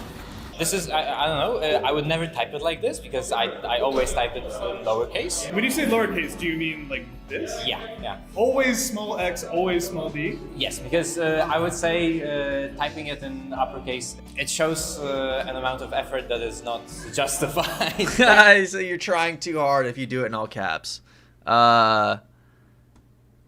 Really, the meaning changes that much whether it's like capitalized or lowercase? Hold on, let's keep going. Is it cringe? Yes, that's exactly what I was looking. Yeah, a little bit, yeah. Does that guy look like me? Do we look similar? Or is it just the glasses and the blonde hair and I'm just crazy? Well, it depends. I mean, some of my friends use it the same way as the previous one, and some use it something similar to like the emoji with the tongue out. Okay. Yeah, it's a laughing emoji. It's Yeah. like it's D. And I what use is- it very often. Really? Yeah, with no context. I can show you. Oh, yeah, please. If you don't mind. Yeah, I'd love to see that. I can use it. I'm not blonde, I'm ginger? Hey, no. If I listen, nothing wrong with being ginger, but if I cover all this up, right? Do I still look ginger? I feel like my hair is blonde.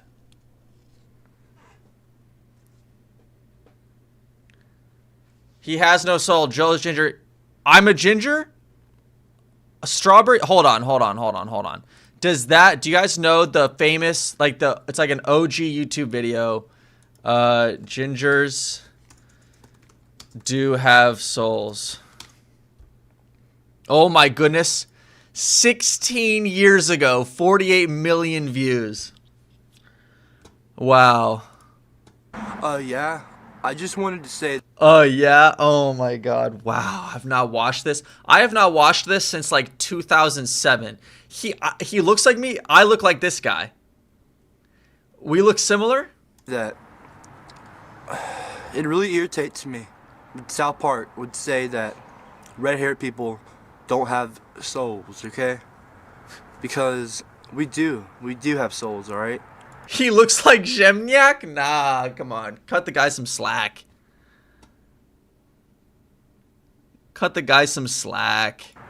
And lately I've been being called a ginger.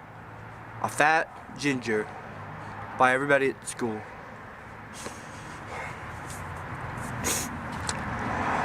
And it really hurts my feelings. I act like it doesn't, but it does really bad. What did he say? I don't like a Dutton? Feelings. I act like it doesn't. I don't like a Dutton. What does that even mean? What does this guy look like now?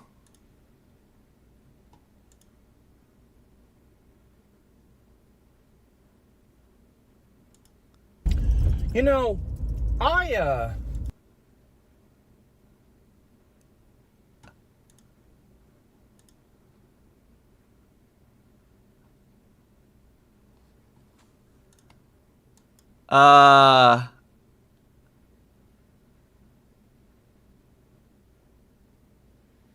Oh wow, y'all understand English better than I do.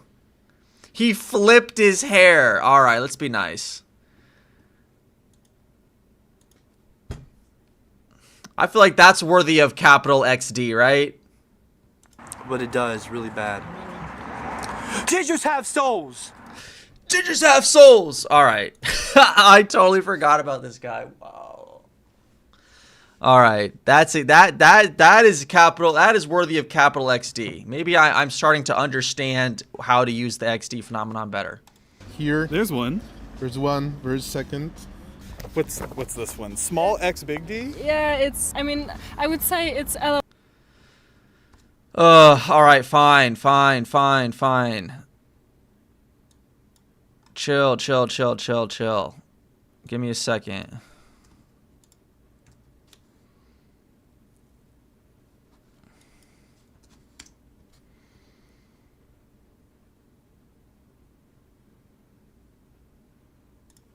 Nie.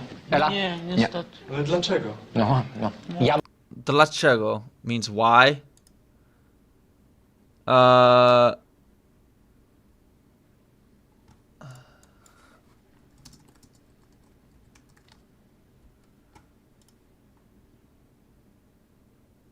Rudy w domu, like Rudy from in the house, the dog nie trzeba. Psa nie trzeba. Psa means dog.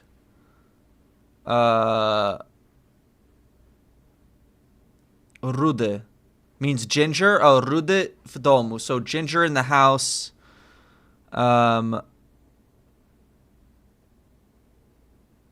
Yo, whoever said bro flipped his hair on Copper Cab, that's kind of goated, actually. Psa nie trzeba. I dziękuję bardzo za 11,23 złotych. Oh wait. 3. So 23 just złoty? Is it just złoty?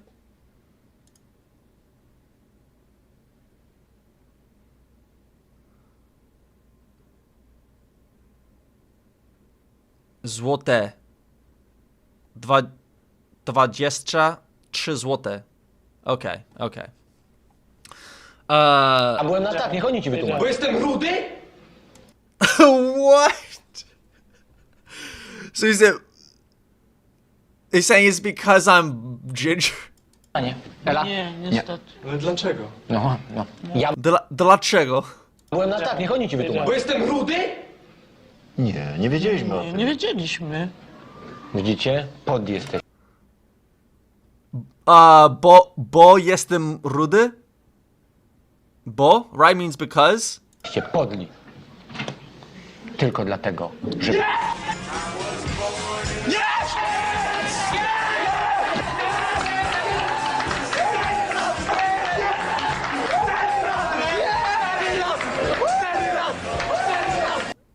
He's lying. He didn't get it. We didn't know you're ginger. Wait, this is hilarious. Hold on, okay. Nie. Ela? Nie, niestety. Ale dlaczego? No. Dlaczego? So why? Ja byłem na tak, niech oni ci wytłumaczą. Ja bueno tak. Okay, I need you guys to help me out here. There's no captions. No. Ja byłem na tak, niech oni ci wytłumaczą. Bo jestem... Ja bueno tak. Ja byłem na tak. Ja byłem na tak. Oh, so I was on yes. Okay, so... Nie. Ela? Nie, niestety. So nie tak. Nie. Ela? Nie, niestety. Ale dlaczego? Niestat? What is she saying? Niestat?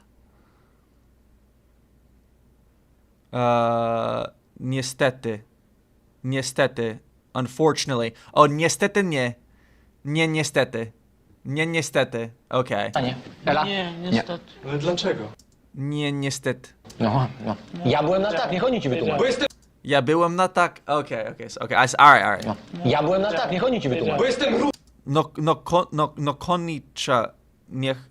What is that? Byłem na tak, niech oni ci wytłumaczą. Bo jestem rudy. Niech oni ci wytłumaczą. What does that mean? Let them explain. So what is niech? What is niech?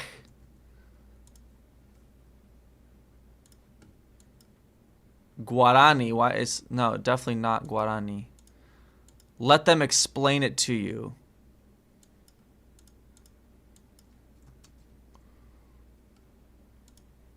Wytłumaczą.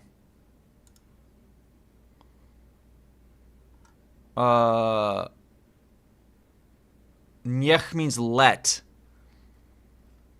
It's imperative, I see. Let them, you, they explain, right? So, wytłumacz. So then to explain is wyjaśnić. Okay. Okay, alright, let's keep going. Rudy? The ways, the power with which he says that. Ja byłem na tak, niech oni ci wytłumaczą. Bo jestem rudy? Bo jestem rudy? Yo, next time I'm on stream with Graf. If I try to say something in Polish and I say it wrong, and he corrects me, I'm gonna be like, bo jestem rudy? Nie wiedzieliśmy o tym. Nie wiedzieliśmy. Widzicie? Rudy? Nie wiedzieliśmy o tym. Nie wiedzieliśmy. Nie wiedzieliśmy. Or what? What? No tak, niech oni ci wytłumaczą. Bo jestem rudy?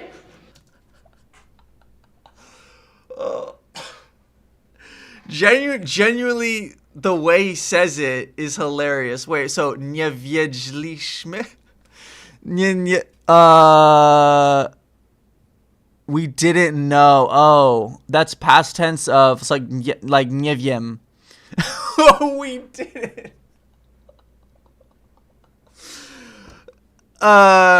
He's gonna hit you with nie wiedzieliśmy. Bo jestem rudy?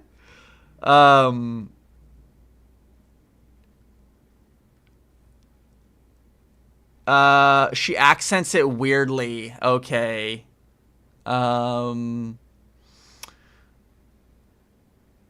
So wiedzieliśmy. So we didn't know. Nie wiedzieliśmy. Nie wiedzieliśmy. Nie wiedzieliśmy. Okay. Nie wiedzieliśmy o tym. Nie wiedzieliśmy. Nie wiedzieliśmy. I feel like that's weird. Widzicie? Podli jesteście, podli. Podni. What's that? Podni.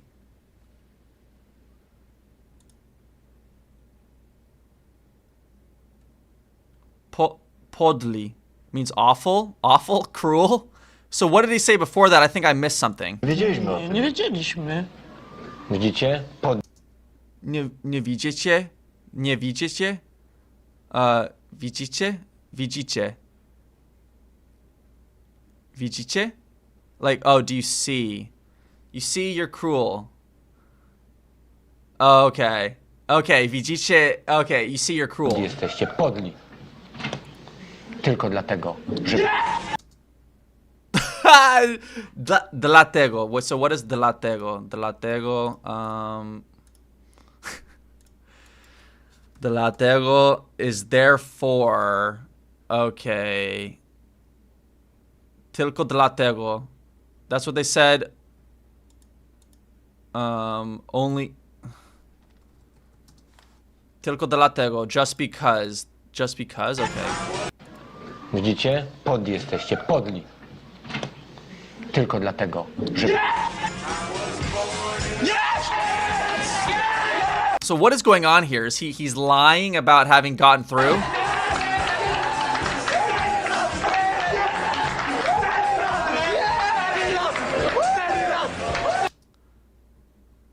He say raz? Sere raz? What are you saying? He is an oszust. Yes. Yes. He's a oszustów, right? We learned that earlier. Nie lubię oszustów, right? Nie lubię oszustów. Is that right? Oh, 4 razy. 4 razy. Okay.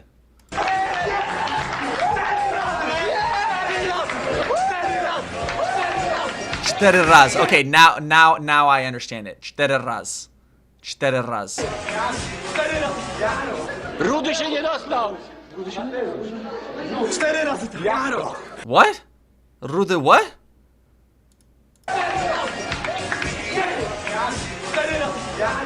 Rudy się nie dostał! Się nie dostał. Rudy się nie dostał. The ginger did not get it. Is this a stage? Is this a skit? This isn't real, right? Is this a skit? 4 razy tak. Mateusz! Mateusz! Nie dostał się. 4. edycja! Stary! Kuba jest super, jest na tak, wszystko w porządku. Ela powiedziała... Wszystko w porządku. Like what's in order? Or like what's going on or something like that? Right? Isn't that what that means? My grandpa says that. My grandpa says, he says, wszystko w porządku dzisiaj. He says, Józek, wszystko w porządku dzisiaj. Something like that. What does that mean? Oh, wszystko w porządku. Oh, wszystko w porządku. Oh, okay, so he's saying like all in good order, son. Wszystko w porządku dzisiaj. Józek. That's what he says. He's like, everything okay? Everything okay today? All right, I see. Do y'all say that? Is that a real thing? Wszystko w porządku dzisiaj.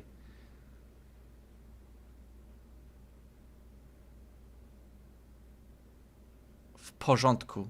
Yeah, okay. Mam dobre warunki głosowe, ale no wiecie, Wszystki Brojna nie, ale on jest, wiecie, kiepski. No i Cygan to tam pomagał mi z tekstem. Najważniejszy jest